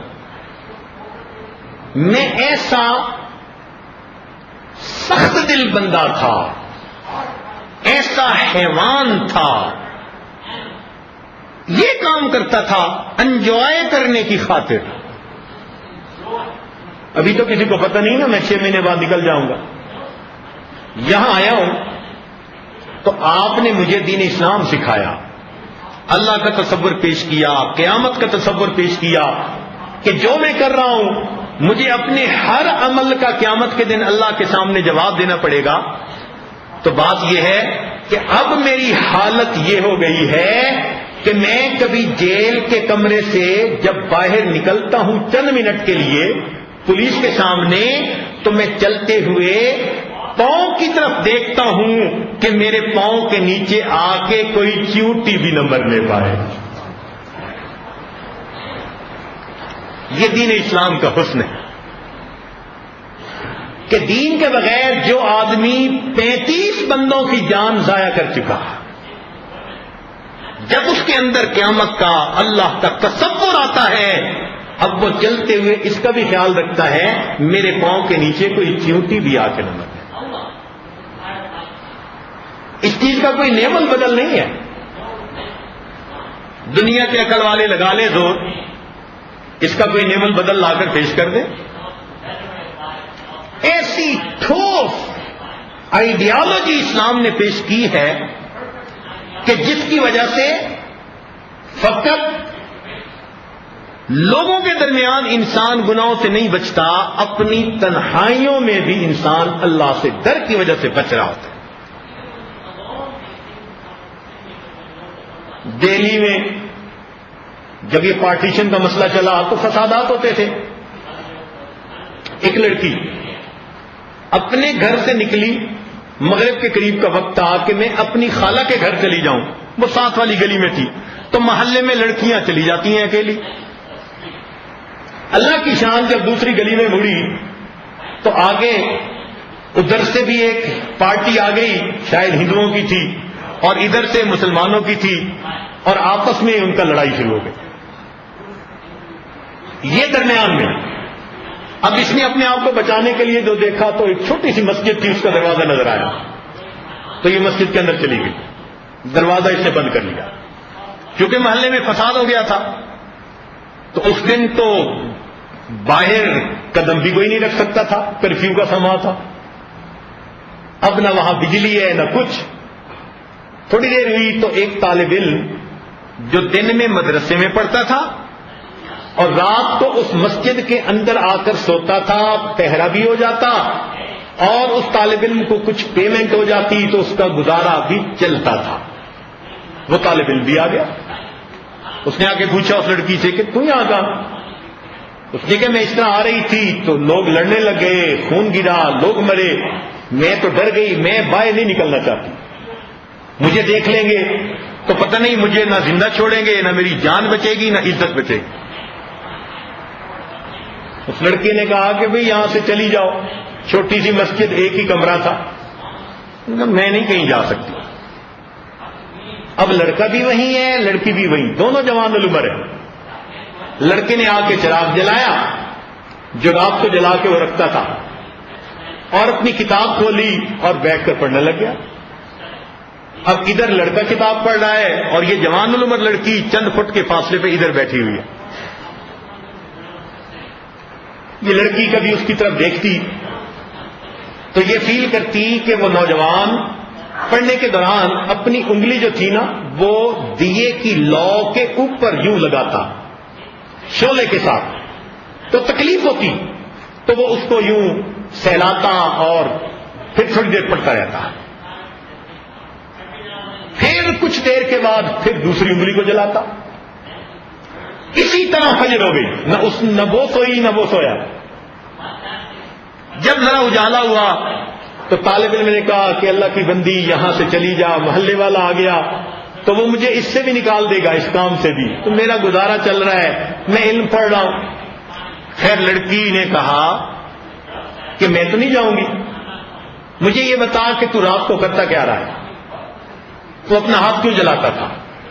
تو طالب علم نے اسے کہا کہ دیکھ میں جوان العمر ہوں، تو نوجوان لڑکی ہے، ہم دونوں ایک جگہ تھے، اکٹھے تھے، تنہائی تھی، میرا نفس مجھے بار بار میرے اوپر شہوت کو مسلط کرتا اور کہتا کہ اتنا اچھا موقع نہیں ملے گا، تم اپنا کام کرو، اور میں اپنی انگلی کو اس چراغ کی آگ میں جلاتا اور اپنے نفس کو مخاطب کر کے کہتا کہ تجھ سے تو یہ آگ برداشت نہیں ہوتی، تجھ سے جہنم کی آگ کہاں برداشت. پھر 1 گھنٹہ میرے اوپر خوف رہتا، پھر شہوت غالب آتی، پھر میرا نفس چاہتا میں دوسری انگلی جلاتا. میں نے انگلیاں جلا جلا کے رات گزاری. خدا کی بندی تو یہاں سے چلی. وہ تھی امیر گھرانے کی بیٹی، چلی گئی، اس نے گھر جا کے ساری بات بتائی. اس نے اپنی امی سے کہا کہ امی دیکھ، آپ نے شادی تو کہیں نہ کہیں میری کرنی ہے، جس بندے کے دل میں اتنا خوف خدا ہے اس سے بہتر کوئی خامن نہیں ہو سکتا، میری شادی اسی کے ساتھ کر. چنانچہ اس کی ماں نے اپنے والد سے اپنے میاں سے بات کی اور میاں نے بھی اس کو پسند کر لیا. طالب علم کو انہوں نے بیٹی کا رشتہ بھی دے دیا اور وہ طالب علم وقت کے نوابوں میں بھی شامل ہو گیا. تقویٰ کی وجہ سے اللہ نے اسے وہ لڑکی بھی عطا فرما دی، اس کا جمال اور اس کا مال بھی عطا فرما دی.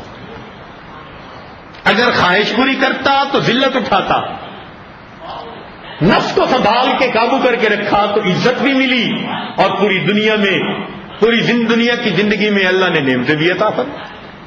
اب بتائیے کہ اس دیے کی روشنی میں، اس تنہائی والے کمرے میں دنیا کا کون سا نظام ہے جو اس لڑکی کی عزت کو بچائے ہوئے ہے؟ دنیا کے عقل والے جواب دیں. یہ اللہ رب العزت کا لایا ہوا نظام ہے، اس کے اندر اتنی طاقت ہے، اتنا کمال ہے کہ اس ماحول میں بھی ایک جوان لڑکی کی عزت رات کی تنہائیوں میں اور اندھیروں میں بھی محفوظ رہ سکتی ہے. تو یہ اللہ رب العزت کا تصور اور قیامت کا تصور کوئی معمولی چیز نہیں ہے. دین اسلام نے اس کے اوپر زندگی کی بنیاد رکھی.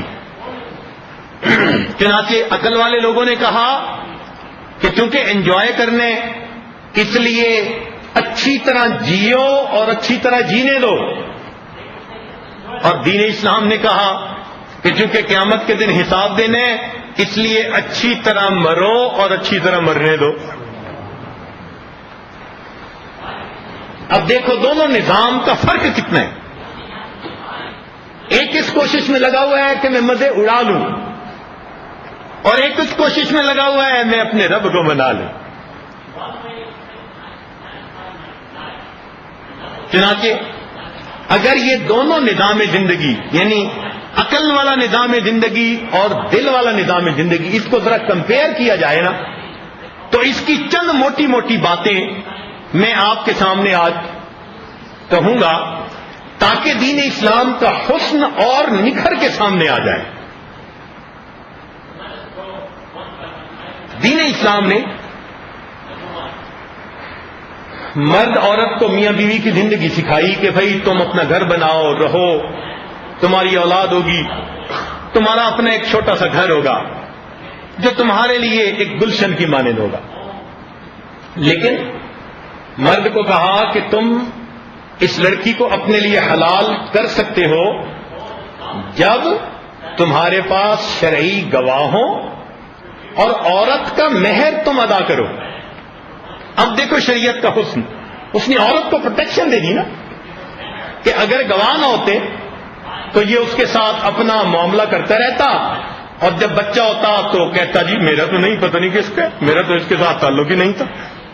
شریعت نے کہا نہیں، پہلے گواہ لاؤ تاکہ بات پکی ہو. اور پھر فرمایا کہ اس لڑکی کو مہر کی سہولت دی گئی، اس کی شادی ہو رہی ہے، وہ اپنے گھر سے موو ہو رہی ہے، تو مس پلیسمنٹ ایکسپینسز اس کے حالات مختلف ہو سکتے ہیں، ہو سکتے ہیں اس کے ماں باپ اس کا بوجھ نہ اٹھا سکتے ہو.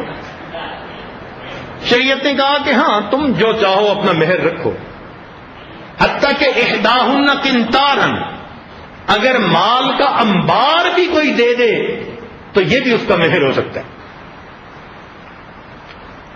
پھر شریعت نے کہا کہ دیکھو اب تم نے اس سے نکاح تو کر لیا، یہ تمہاری بیوی بن گئی، لیکن اب یہ تمہاری لائبلٹی بھی ہے.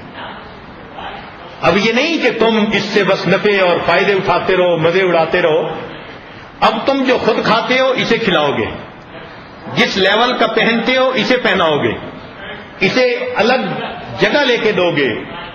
اگر بڑا گھر ہے تو ایک کمرہ کم از کم ہو جہاں یہ اپنی پرسنل چیزوں کو رکھ سکے، رہ سکے، پرائیویٹ زندگی گزار سکے. اور اگر تم افورڈ کر سکتے ہو تو اسے گھر بنا کے دو. پھر اس کی پروٹیکشن تمہارے ذمے، اس کی جان کی، اس کی عزت آبرو کی، یہ تمہارے ذمے ہے. اس کا کام تمہارے گھر کے اندر کی زندگی کو خوش بنانا. تمہاری اولاد ہوگی، یہ اس کی تربیت کرے گی، یہ ان کی اچھی ماں بن کے رہے گی. تمہارے گھر کے کھانا پکانا، دھونا، استری، یہ سارا کچھ یہ کرے گی. تمہارا کام ہوگا باہر کے سارے کاموں کو سنبھالنا. کماؤ گے بھی تم، باہر کے معاملات کو بھی تم دیکھو گے، اور تمہاری اور اس کی زندگی خوشیوں بھری گزرے. مگر ساتھ یہ بھی کہہ دیا کہ اگر تم اس کو طلاق دینا چاہو گے تو پھر تم ذرا دیکھ لینا کہ طلاق اللہ تعالی کو جائز چیزوں میں سے سب سے زیادہ ناپسند ہے. اللہ تعالیٰ ناپسند کرتے ہیں. تم محبت پیار کی زندگی گزارو، اور اگر تم فوت ہو گئے تو اس عورت کا تمہاری وراثت کے اندر حصہ ہوگا. یہ نہیں ہے کہ تمہارے بعد اسے کوئی پوچھے ہی نہ.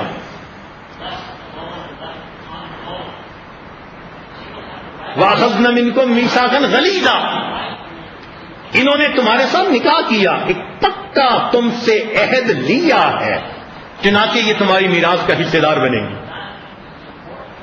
تو آپ دیکھیے کہ شریعت نے عورت کو پروٹیکشن کتنی دی. یہ تو دین اسلام کی زندگی تھی. ایک عقل کا نظام تھا. اس عقل کے نظام میں جب مرد نے چاہا کہ بھئی کھانا پینا سونا تو ہوتا ہے، میں اپنی جنسی خواہش بھی پوری کروں، اب اس کا رابطہ صرف ایک لڑکی سے ہوا. اب اس لڑکی کے ساتھ اس نے مل کے رہنا شروع کر دیا.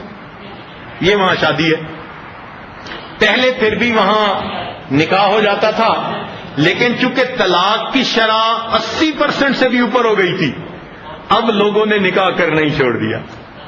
اب لیو ٹوگیدر شروع ہو گئی. دو بندے آپس میں راضی ہو جائیں، بس وہ اپنے گھر میں رہنا شروع کر دیں، اولاد بھی ہو رہی ہے، سارا کچھ ہو رہا ہے. لیکن اس میں لوزر کون بنا؟ مرد نہیں بنا، لوزر عورت بنی. کیوں؟ نہ اس کی اس شادی کا کوئی گواہ ہے. مرد کسی دن ناراض ہو کے بریف کیس اٹھا کے چلا جائے تو اس کا کوئی حق نہیں کہیں بھی. نمبر 2 حق مہر بھی اس کا کوئی نہیں، وراثت میں حصہ کوئی نہیں. تو اب دیکھو کہ عورت تو ڈپرائیو ہو گئی نا اپنے حقوق سے. اس لیے اس ماحول میں عورت بڑی مصیبت میں ہوتی ہے. شریعت نے اس کو پروٹیکٹ کیا تھا، وہاں پروٹیکشن ختم ہو گئی. چنانچہ اگر اس کے 2 بچے ہیں، خاوند چلا گیا، ماں جانے اس کے بچے جانے، اب بچوں کی وجہ سے اور کوئی بندہ شادی بھی نہیں کرنا چاہتا، وہ کیوں مصیبت سر لے. لہذا ان بچوں کو وہ حوالے کرتی ہے سی پی والوں کے، اور خود نئی شادی کر کے. تو لوزر کون بنے؟ یا عورت بنی یا پھر بچے ماں اور باپ دونوں سے محروم ہو گئے. اب ایسے معاشرے میں گھریلو خوشیاں کیسے مل سکتی ہیں؟ ہم نے دیکھا ایک جوڑا جس کو 23 سال ہو گئے شادی شدہ رہتے ہوئے،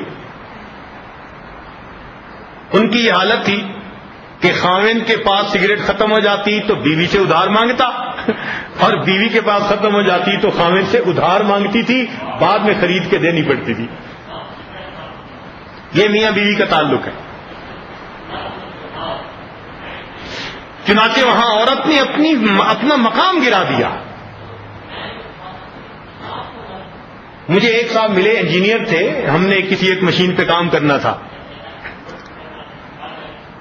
تو وہ کام کے دوران مجھ سے پوچھتا ہے کہ آپ کے شادی ہو چکی؟ ہاں ہو چکی. اولاد ہے؟ میں نے کہا ہاں الحمدللہ یہ ہے اولاد ہے. اب میں نے اس سے پوچھا کاؤنٹر کہ آپ کی شادی ہو چکی؟ کہنے لگا نہیں. میں نے کہا آپ کی ایج کتنی ہے؟ کہتے 53. میں نے کہا 53 اور آپ انجینئرنگ مینیجر ہیں اپنی کمپنی کے اور بڑی اچھی تنخواہ ہے، تو آپ نے ابھی تک شادی کیوں نہیں کی؟ مجھے وہ جواب دیتا ہے کہ if you can get milk in the market, you need not have a cow in your house. اب بتائیں لوزر کون بنا؟ عورت بنی. مرد نے تو انجوائے کیا، اس کی تو راتیں گزر رہی ہیں، آج اے کے ساتھ، کل بی کے ساتھ، پرسوں سی کے ساتھ. لیکن کھلونا کون بن رہا ہے؟ عورت بن رہی ہے. ہمارے پاس ایک مرتبہ فرینچ انجینئر آئے بوائلر کی انسٹالیشن کے لیے، تو ان کو 1 مہینہ گزر گیا. تو ہمارے کھانے کے اوپر ایک انجینئر نے اس سے مذاق شروع کر دیا کہ 1 مہینے سے تم یہاں ہو تو واپس جاؤ گے تو پتہ نہیں بیوی ویٹ بھی کر رہی ہوگی یا نہیں. تو اس نے کہا women's are like buses, if you miss one take another one.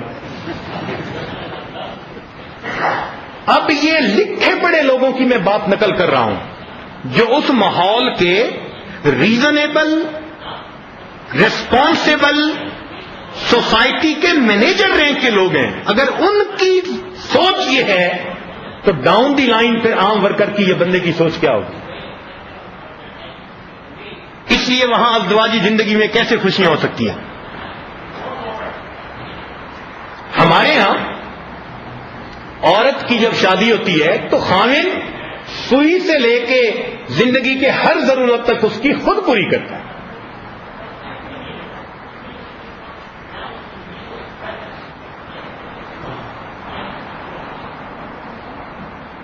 ایک چھوٹی سی بات اب زبان پہ آئی کہہ دوں.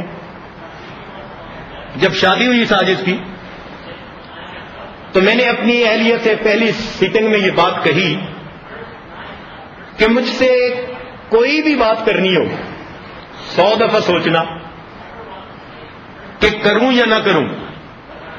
جب کر دو گی نا تو میری کوشش ہوگی کہ میں اسے پورا کروں. آج زندگی کے اتنے سال گزر چکے، آج تک ایک بات ایسی نہیں بیوی نے زبان سے نکالی ہو اور اس کی بات پوری نہ ہوئی ہو.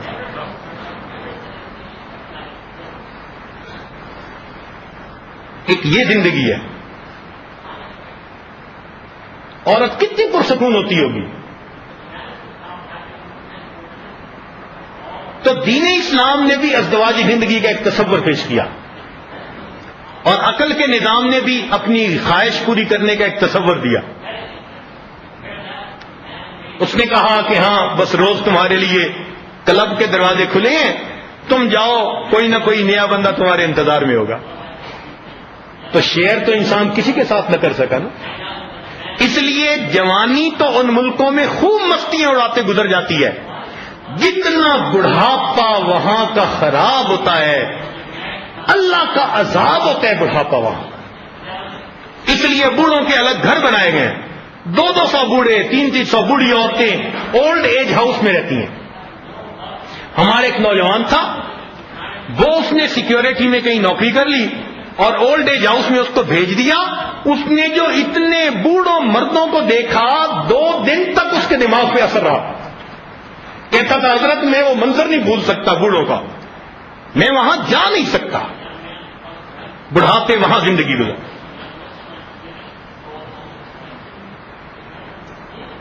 دین اسلام نے ماں باپ اور اولاد کا ایک تصور پیش کیا۔ دوسرا فرق، ایک تو میاں بیوی فرق تھا نا، ایک ماں باپ اور اولاد کا فرق۔ تو شریعت نے کہا کہ تم اپنے ماں باپ کی عزت کرو گے، خدمت کرو گے، محبت کی نظر سے دیکھو گے، تمہیں ایک حج ایک عمرہ کرنے کا ثواب عطا ہوگا۔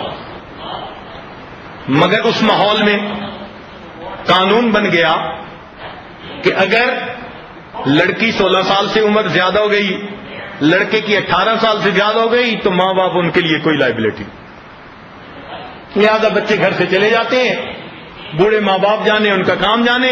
ان 2 بوڑھوں میں سے ایک مر گیا تو دوسرے کے لیے اس کا گھر ہی قبر بن جاتی ہے۔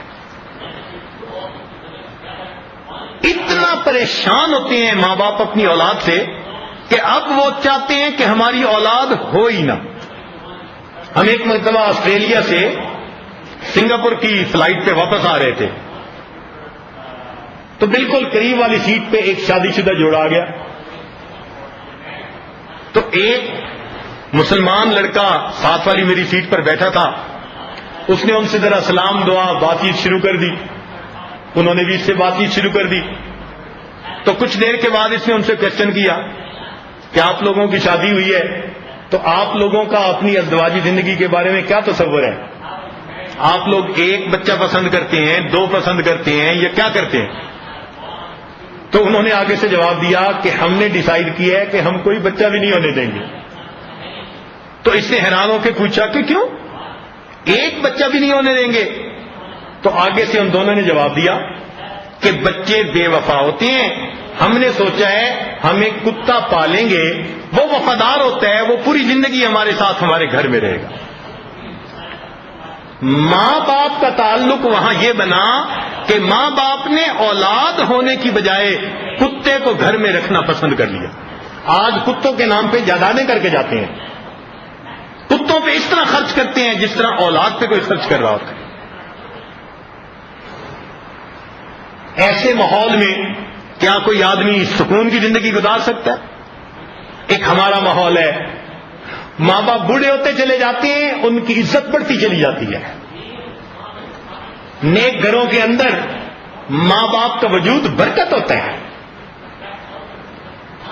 حدیث پاک میں آتے ہیں ان من اجلال اللہ تعالی ذی الشیبۃ فی الاسلام، کہ جس نے کسی مسلمان بوڑھے کی اس کے بڑھاپے کی وجہ سے، مسلمان کے بڑھاپے کی وجہ سے اس کی عزت کی، ایسا ہی ہے جیسے اس نے اپنے پروردگار کی عزت کی۔ لاؤ نا اس کے سامنے کوئی آئیڈیالوجی اپنی۔ الحمدللہ ہم اگر اسلام پر ہیں تو ایک ٹھوس حقیقت کے اوپر ہیں، دل مل بات نہیں ہے۔ عقل والے بتائیں کہ ماں باپ کا یہ تصور اور کون سی تعلیم پیدا کر سکتی ہے؟ ماں باپ کو یہ عزتیں کون سا نظام دے سکتا ہے؟ میں پہلے ایک واقعہ سنا چکا، کنیکٹیکٹ کی ریاست میں ماں نے اپنے بیٹے پہ مقدمہ کر دیا۔ اس نے کہا جی خاوند میرا فوت ہو گیا، یہ ایک ہی میرا جوان بیٹا ہے، میں اس کے ساتھ اس کے گھر میں رہتی ہوں، مقدمہ کر رہی ہوں کہ اس نے ایک کتا پالا ہوا ہے، یہ دن میں 3-4 گھنٹے اس کتے کو کھلاتا ہے، پلاتا ہے، نہلاتا ہے، باہر جا کے بھگاتا ہے۔ میں اس کی ماں ہوں، یہ میرے کمرے میں 5 منٹ کے لیے بھی نہیں آتا، اور میں سائیک کے کیس بنتی جا رہی ہوں. عدالت اس کو کہے کہ یہ 5 منٹ آ کے مجھے چہرہ تو دکھا جایا کرے, مجھے ہیلو ہائے تو کر دیا کرے. بیٹے نے بھی وکیل کیا, ماں نے بھی وکیل کیا, اور اس کی تفصیلات ریڈیو ٹی وی کے اوپر سارے ملک میں دکھائی گئیں. اخیر پہ مقامی قانون کے تحت فیصلہ کیا گیا کہ کتا چونکہ لڑکے نے پالا ہے وہ اس کی لائبلٹی ہے. 3 گھنٹے لگے 5 گھنٹے لگے لڑکے کو لگانے پڑیں گے, لیکن چونکہ لڑکے کی عمر 18 سال سے زیادہ ہو گئی, اب ماں کی ذمہ داری لڑکے کے اوپر کوئی نہیں. یہ سب سے بہترین سوسائٹی ہے دنیا کی اس وقت, دنیا کی نظر میں. تو کیسے ماں کو سکون ملے گا؟ کیا سارے سال میں ایک مدد ڈے منا لیا اور ماں کو ایک ٹیلی فون کال کر دی تو ماں کا حق ادا ہو گیا؟ آئیے اسلام سے پوچھئے ماں کا حق کیا ہوتا ہے. اللہ اکبر کبیرہ. دین اسلام نے کہا الجنت تحت اقدام امہاتکم, ماں کے قدموں کے نیچے تمہارے لیے جنت ہے. ماں کی دعا جنت کی ہوا. یہ کنسپٹ کس نے دیا؟ یہ دین نے دیا.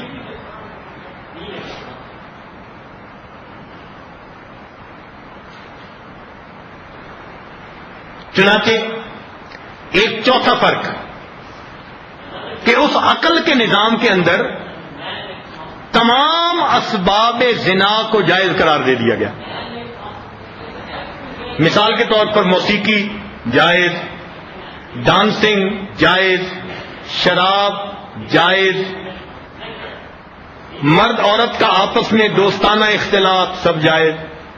تو کیا معلوم ہوا کہ اسباب زنا سب کو اجازت دے دی گئی. تو پھر فرسٹریشن ہوگی نا, جب زنا کے اتنے مواقع ہیں تو بندہ بچے گا کیسے؟ دین اسلام کا حسن دیکھیے, جتنے اسباب زنا تھے دین اسلام نے سب سے منع کر دیا. دین اسلام نے کہا میاں جس منزل پہ نہیں جانا تم اس راستے پہ کیوں قدم اٹھاتے ہو؟ تم فاصلہ ہی مت پوچھو کتنے. لہذا غیر محرم کا آپس میں ملنا ناجائز. شریعت نے حجاب کا تصور پیش کر دیا, مردوں عورتوں کو ایک دوسرے کے ساتھ ہم کلامی کے آداب سکھائے, پابندیاں لگا دی اور دونوں کے ایریا الگ الگ کر دی کہ جب ہے ڈائنامائٹ تو آپس میں ملنے کیوں دیں ان کو؟ تو اسباب زنا سے بچا لیا.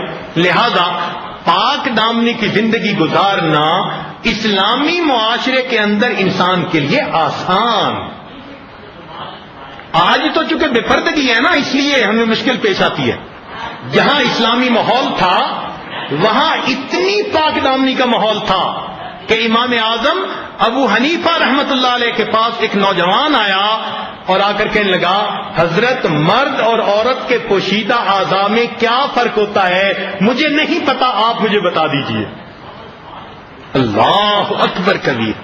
اتنا پاکیزہ تو ماحول تھا نا کہ جوان بالغ ہونے تک اس کو یہ بھی پتہ نہیں تھا کہ مرد اور عورت کا فرق کیا ہوتا.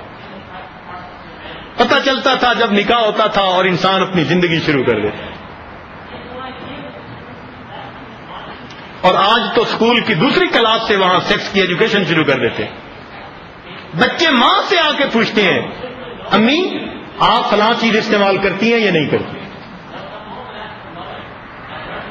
Major difference of life.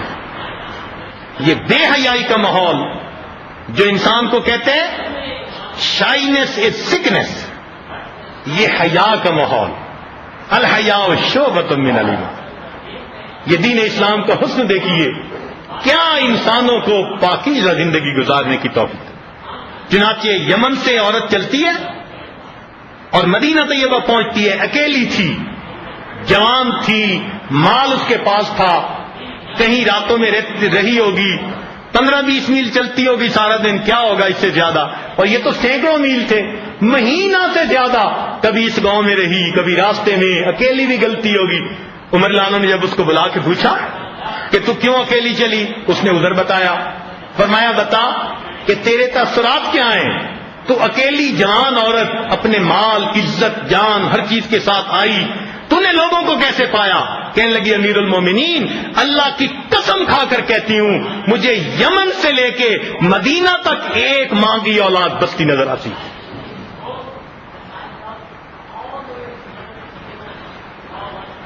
یہ عورت کی عزت کی حفاظت کس نے کر دکھائی؟ دین اسلام نے کر دیا.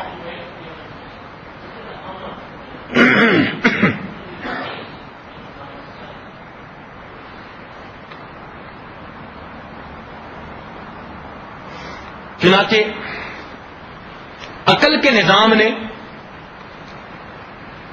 سود کا نظام جنم دیا تاکہ امیر تر بنتا چلا جائے اور غریب تر بنتا چلا جائے.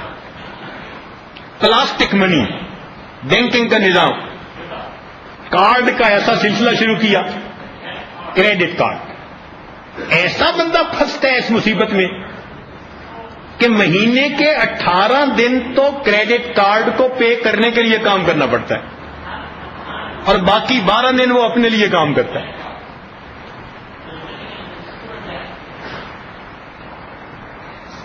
ایک نظام بنا دیا گیا. دین اسلام نے کہا کہ نہیں بھائی، سود حرام، ایسے سمجھو جیسے اللہ سے تم جنگ کر رہے ہو. ہاں کوئی تم سے قرض لینا چاہتے ہیں، تم قرض حسنہ دو اللہ کی رضا کے لیے.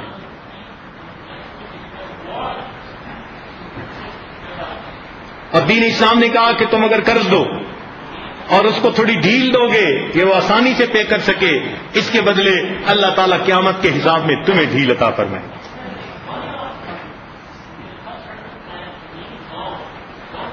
تو غریبوں کی خیر خواہی کس نظام میں ہوئی؟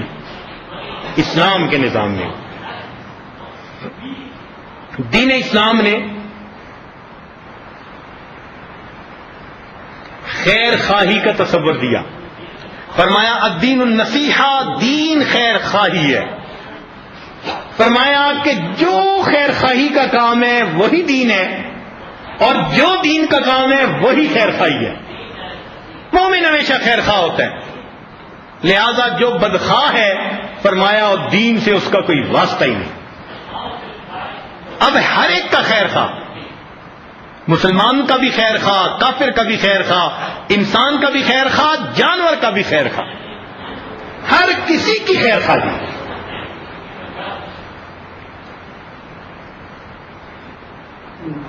یہ خیر خواہی کی مثالیں تو حیران. اللہ اکبر. ایک مسلمان نے زمین بیچی، دوسرے نے زمین خریدی. خریدنے والے نے ہل چلائے، خزانہ نکل آیا سونے چاندی کا دفینہ. اس نے کہا بھائی میں نے تو زمین خریدی تھی، یہ میرا حق نہیں، بیچنے والے کا حق.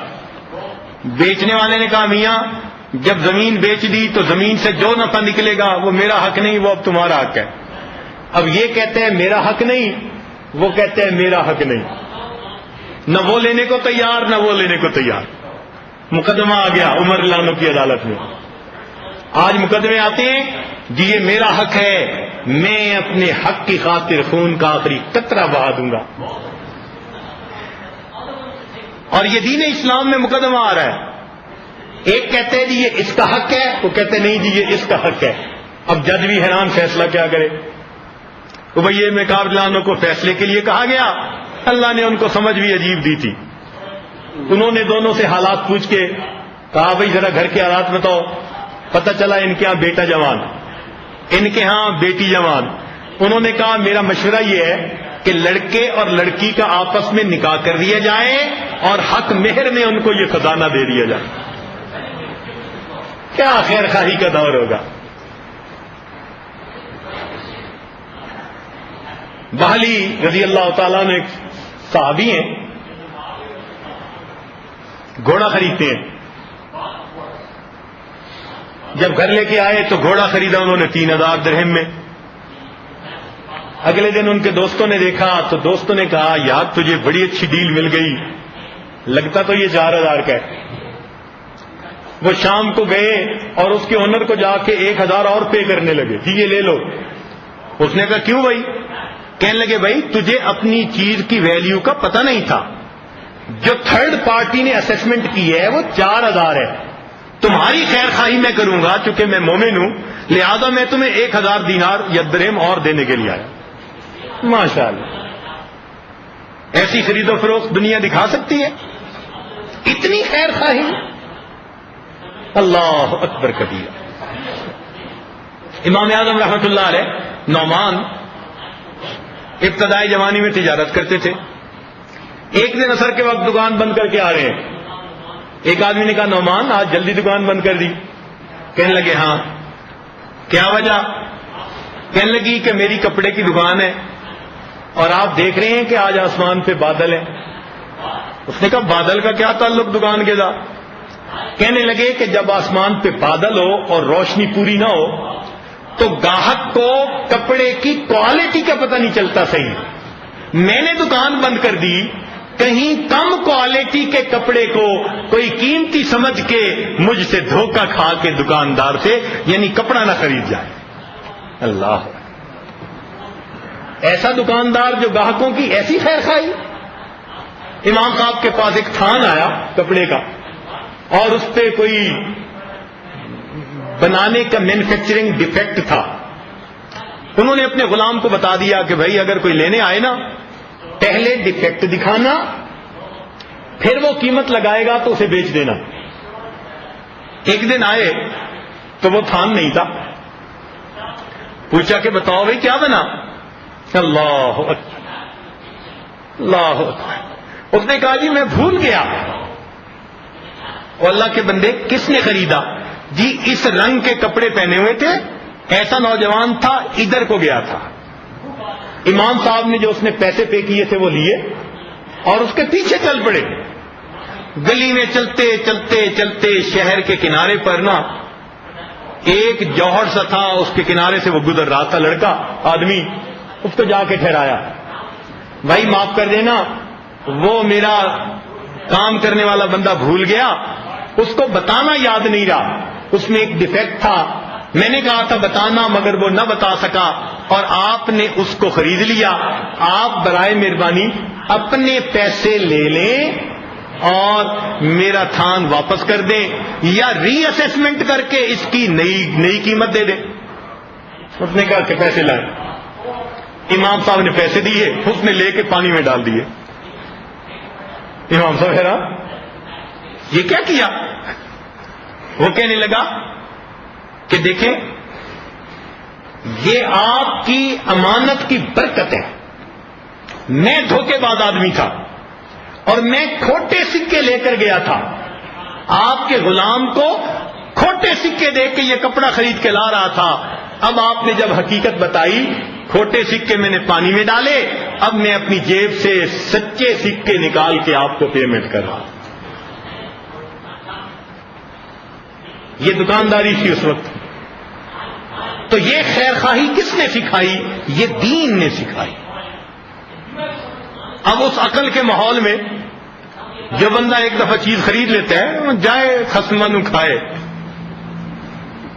دکاندار بیچ کے مطمئن ہے، بلکہ وہاں پر تو اعتماد جماتے ہیں، ایک ڈیل کر کے کنٹینر منگا لیا، پھر دوسرا کنٹینر منگا لیا، تیسرا منگا لیا، پھر بڑا سارا آرڈر دے کے جب کنٹینر آ گیا تو بینک رفسی کر کے کنٹینر پہ بھی قبضہ، سب مال پہ بھی قبضہ، وہ جائے جہاں اس کی مرضی جاتا۔ ہم نیو یارک رہتے تھے، ہر مہینے دوسرے مہینے کسی نہ کسی کا یہ قصہ سنتے تھے، اور وہ جو بینکرپسی کا اعلان کرتا ہے وہ اپنے اکاؤنٹ ختم کر دیتا ہے، پھر اپنی بیوی کے نام پہ نیا کاروبار شروع کر دیتا ہے۔ تو جو خیر خواہی دین اسلام نے سکھائی وہ دنیا کا کوئی نظام سکھا نہیں سکتا۔ آخر کیا موٹیویشن ہوگی کہ کوئی کسی کی خیر خواہی کرے؟ ہر آدمی اپنے فائدے کو دیکھے گا۔ تو یہ بنیادی فرق ہے اس ماحول کا اور اس ماحول کا۔ اسی لیے اس ماحول میں انسان کے اندر پھر فرسٹریشن آ جاتی ہے، ڈپریشن آ جاتی ہے، اور ڈپریشن دور کرنے کے لیے پھر میڈیٹیشن سینٹر بن جاتے ہیں۔ اور ہمارے یہاں الحمدللہ، مجھے ایک صاحب نے کہا کہ جی نیو یارک کے ایک شہر میں پاگلوں کو ٹریٹ کرنے کے سینٹر ہیں. ایک شہر میں 900 سینٹر ہیں پاگلوں کو ٹریٹ کرنے کے. اتنے تو پاگل ہوتے ہیں نا وہاں. اور ہمارے ملکوں میں کتنے ہیں؟ کس کس شہر میں ہیں ہسپتال پاگلوں کے؟ ہمیں یہ بھی پتہ نہیں. اس لیے کہ یہاں وہ ٹینشن نہیں جو وہاں ہے. پرسنل لائف میں جا کے دیکھو نا, لوگ غیر مطمئن ہوتے ہیں. وہاں اگر کسی کو کاروبار میں لاس ہو گیا تو بس وہ اپنی انگلی چباتا ہے, کہتے ہو I made a wrong decision, میں نے اپنے بزنس کو تباہ کر لیا. اب چونکہ وہ اپنے اوپر سارا بوجھ لے رہا ہے, لہذا دماغ خراب ہونے اور مینٹل اس نے بننا ہے. ہمارے ہاں کیا ہوتا ہے کہ بندے کا کاروبار فلاپ ہو جائے تو بھی وہ کہے گا جی اللہ کی مرضی. واہ میرے اللہ, تیرے تصور کی بھی کتنی برکتیں ہیں. ایک جوان لڑکی شادی کے تیسرے دن جس کا خاوند ایکسیڈنٹ میں فوت ہو گیا, اس کی زندگی میں اس سے بڑا غم نہیں ہو سکتا. اس غم زدہ لڑکی سے جا کے بات کریں کہ جی آپ کا خاوند فوت ہو گیا, آگے سے جواب ملے گا اللہ کی مرضی. تو لوڈ کدھر شفٹ ہو گیا؟ اللہ کی ذات پہ شفٹ ہو گیا. بندہ مینٹلی نہیں ہوتا. اللہ کا تصور بندے کو دیکھو کتنی مصیبتوں سے بچا لیتا ہے. تو ایک عقل کا نظام اور ایک ایمان والا نظام, کوئی ان کا آپس میں کمپیریزن ہی نہیں ہے.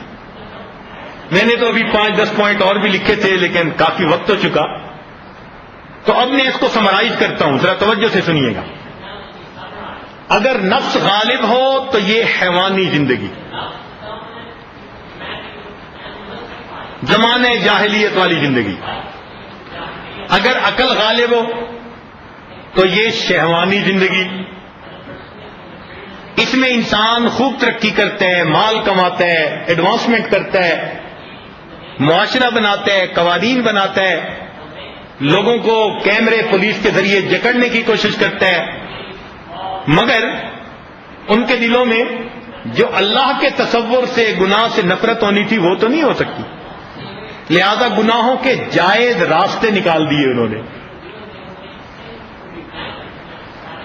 اور نظام ایسا بنایا کہ اگر وہاں پر کوئی کسی کی ہمدردی کرتا ہے تو اس سے تعریف کا بھی طلبگار ہوتا ہے. خدمت کسی کی کرتا ہے تو کہتے ہیں جی کہ پھر اب ووٹ بھی مجھے دیں تاکہ میں آپ پہ حکومت بھی کر سکوں. اگر محنت کرتا ہے تو محنت کا ریٹرن اس کو غلبہ, ڈومینیشن ہوتی ہے کہ میں ڈومینیٹ کر سکوں.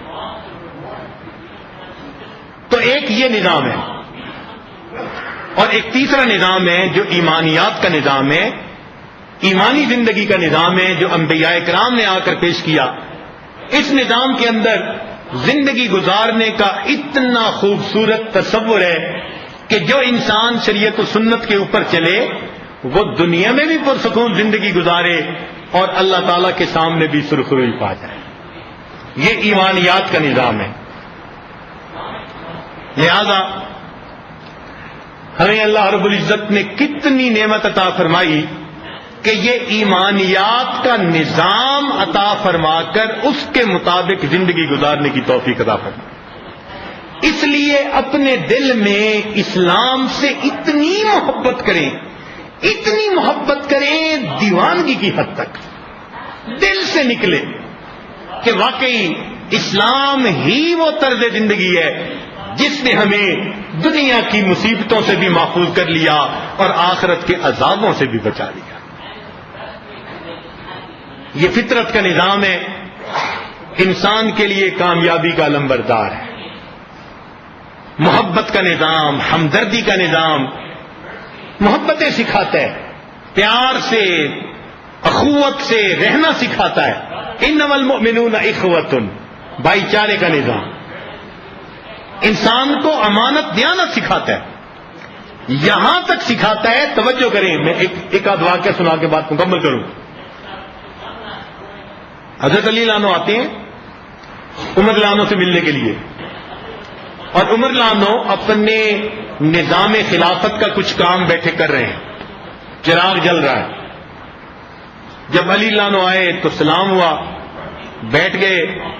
عمر لانو سے پوچھتے ہیں کہ علی آپ تشریف لائے ہیں اپنے ذاتی کام کے لیے یا کوئی حکومتی کام کے لیے، سرکاری کام کے لیے؟ وہ کہتے ہیں نہیں، میں تو اپنے ایک پرسنل بات کے لیے آیا ہوں. تو عمر لانو نے جو لکھ رہے تھے اس کو ایک طرف رکھا اور پھونک مار کے چراغ بجھا دیا اور بات کرنے بیٹھ گئے اندھیرے میں. تو علی لانو حیران ہوئے. سیدنا علی لانو نے فرمایا کہ عمر، مہمان کے آنے پہ چراغ جلاتے ہیں، چراغ بجھایا تو نہیں کرتے. مہمان کے آنے پہ چراغ جلاتے ہیں، چراغ بجھایا تو نہیں کرتے. عمر لانو جواب دیتے ہیں بھائی علی آپ نے صحیح کہا، مگر بات یہ ہے کہ میرے دل نے اس کو گوارا نہ کیا کہ میں اور آپ ذاتی گفتگو کرتے رہیں اور بیت المال کے پیسے کا تیل جلتا رہے. یہ دیانت، یہ امانت، یہ دین اسلام نے سکھائی. اللہ اکبر کبیرہ. سوچ کو پاک کر کے رکھ دیا. سنیں کیسے سوچ کو پاک کیا. بات ذرا باریک ہے لیکن کرنے لگا ہوں، توجہ فرمائیے گا. سوچ کو بندے کے اتنا پاک کر دیا، فرمایا غیر محرم کی طرف دیکھنا نہیں، غیر محرم کی سوچ اپنے دماغ میں سوچنی نہیں. یہاں تک فقہا نے لکھ دیا کہ اگر کوئی بندہ اپنی بیوی کے ساتھ ہم بستری کر رہا ہے اور عین اس حالت میں اس کے دماغ میں کسی غیر عورت کا خیال آ گیا جو لا کے وہ لذت پا رہا ہے، شریعت نے کہا اس عورت کے ساتھ زنا کا یہ مرتکب ہو رہا. اپنی بیوی ہے، فرمایا سوچ پاک کرو. اپنی بیوی سے ملتے ہوئے بھی تم غیر عورت کا خیال دل میں نہیں لا سکتے. قربان جاؤں اس پاکیزگی کے اوپر. سبحان اللہ، سبحان. دین اسلام نے سوچوں کو پاک کر دیا، دلوں کو صاف کر دیا. ایسی پاکیزہ زندگی گزارنے کی تعلیمات دی. اللہ تعالی ہمیں ایسے پاکیزہ صاف ستھرے سچے دین کے اوپر عمل کرنے کی توفیق نصیب فرمائے. وآخر دعوانا ان الحمد للہ رب العالمین. مراقبہ کر لیجیے.